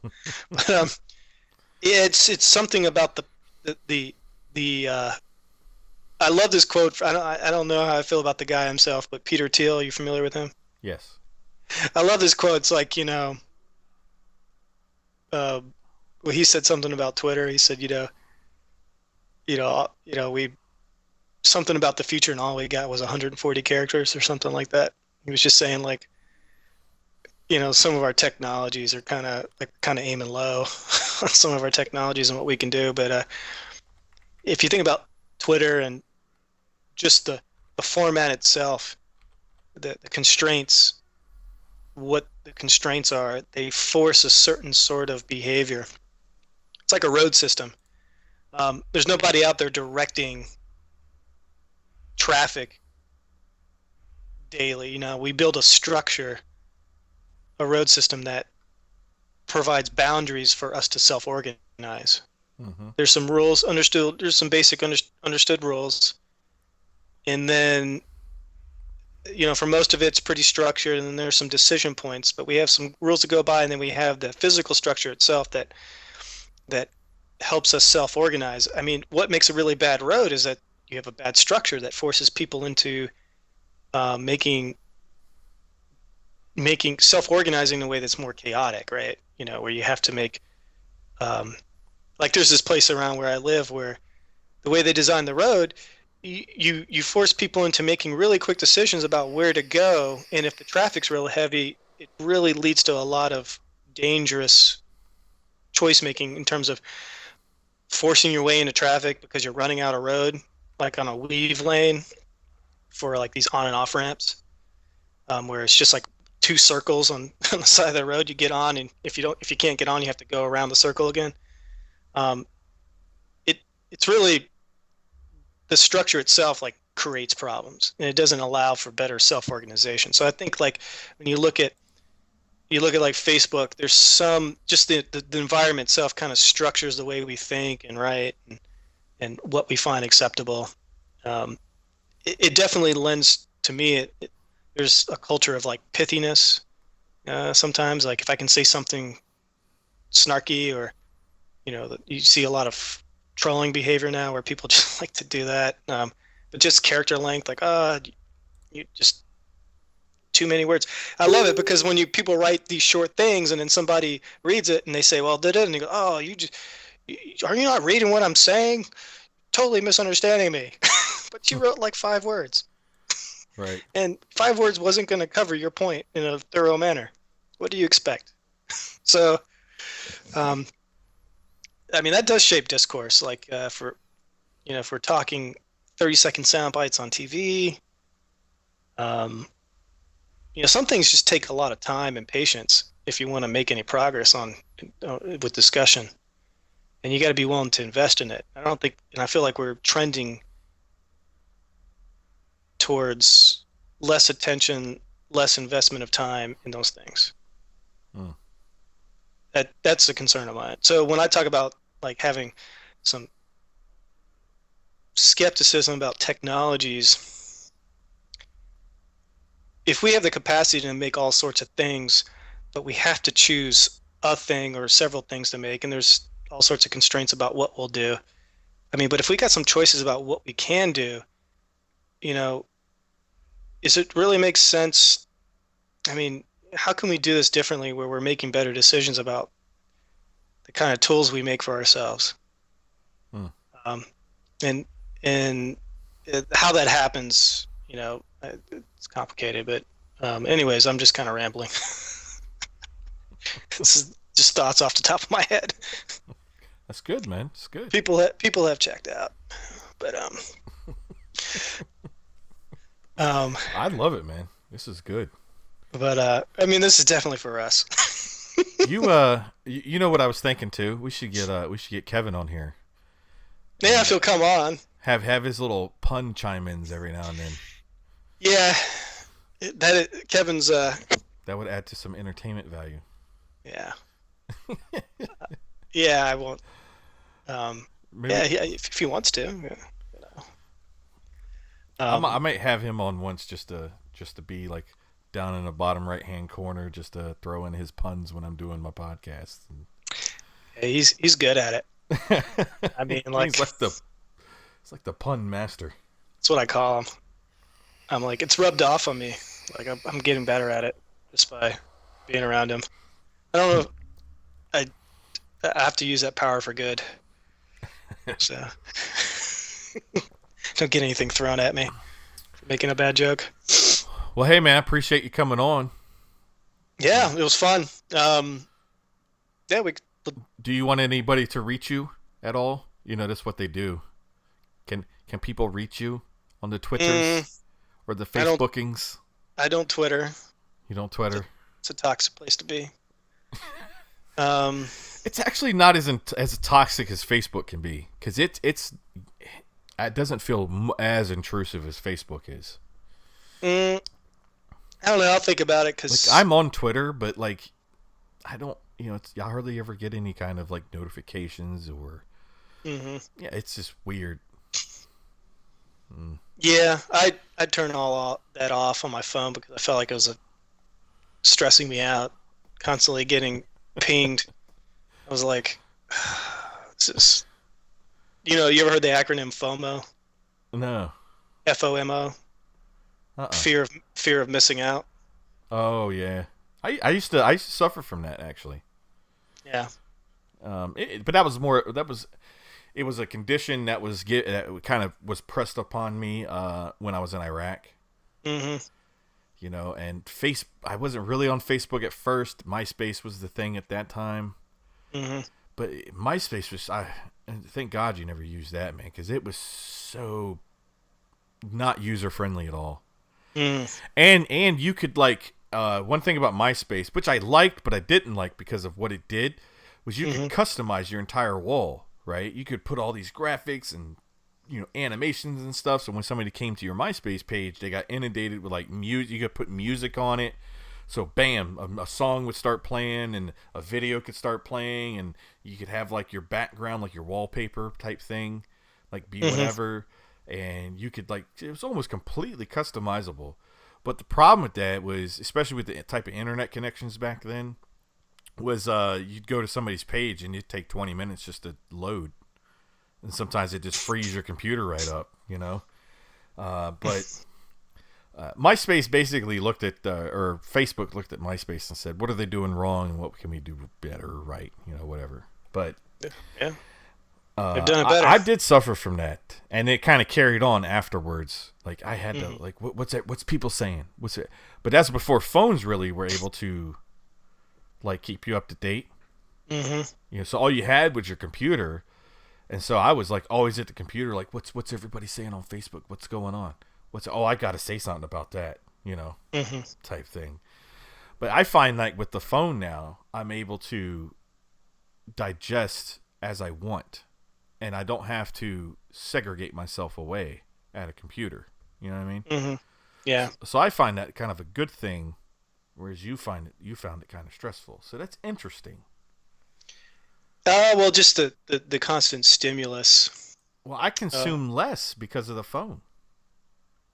Oh, it went up for me because I work with computers as a part of my job. So when I get home, I don't get on a computer. So, it's also a thing where, But maybe that's also, I just throwing this out there. Maybe it could have been thing like, because I assume that you're not allowed to take your phone into work, correct?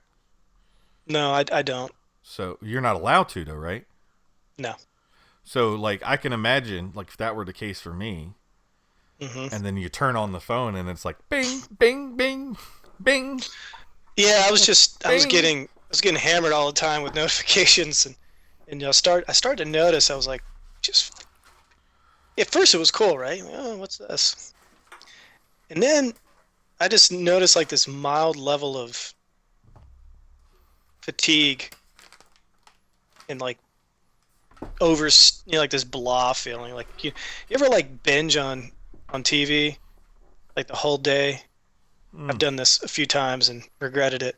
And I just at the end of the day, I just feel completely overstimulated. I just this blah feeling, and Yeah. I started to feel like overstimulated, and it started to register to me as just stress. Excuse me.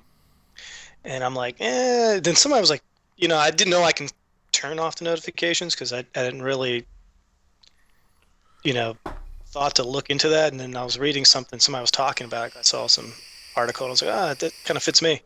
And I was like, oh yeah, I was like, why did I think of that? So Mr. I went Tech, in. Mr. Tech guy. Yeah, well, so I went and just turned off everything, and I'm like, this is great. Um, so then I downloaded Twitter to my phone, and I didn't really use it. So I just found like I don't really need it, so I just remove it. Facebook, I'll check it like once a day, maybe twice. I try to limit myself to twice a day. Um, but yeah, if people want to comment there, I don't know. Um, I guess they would.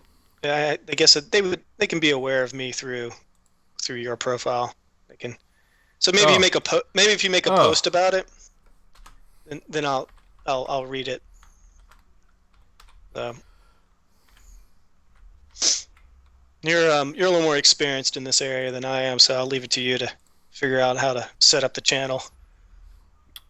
Well, you're tagged now on this video. Okay. So if comments pop up, you should get notifications of that. Okay.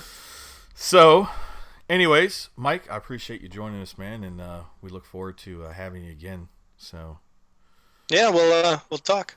all right, brother. It was fun. You have a good Yeah, night. you take it easy, man. All right. Bye. So, folks, there you have Mike Barnes. Interesting conversation. Went for 3.5 hours, I think. Maybe 3 hours. Crazy. Crazy. But it's an interesting topic. Trying to get people to basically come to decisions and points of view in a more rational, correct way. And what have you. So I'm all about that. I think we could have discussed it even more, got into more, but as you know, it's a conversation, so it got kind of sidetracked from there. But I appreciate everybody watching, everybody who watched, everybody who's going to watch. I appreciate you guys. I love you, and have a good rest of the Sunday. Little outro for you.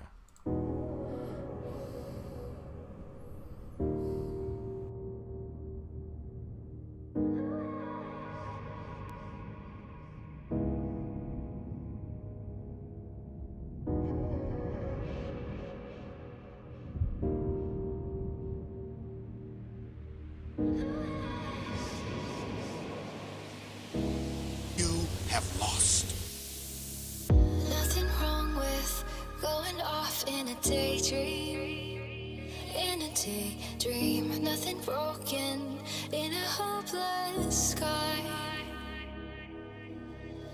Never wonder, just go under and set free. Can you set free all the hope that you can hold inside? It's safe to say that I'm swimming in a deep devotion. Didn't heed the warning signs. Through the floods into the ocean. Gave in to the waves this time. Swimming in a deep devotion. Didn't heed the warning signs. Through the floods into the ocean.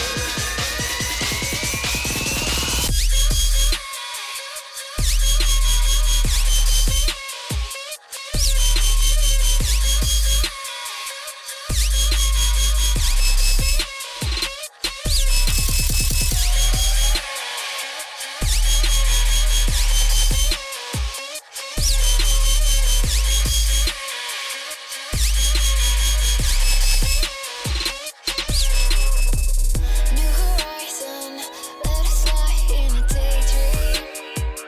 In a daydream, on your dark side, there's our holy light. When it's over, pull it closer and set free. Can you set free all the hope that you can hold inside? It fades away, and I'm swimming in a deep devotion. Didn't heed the warning signs. Through the floods into the ocean. Gave in to the waves this time.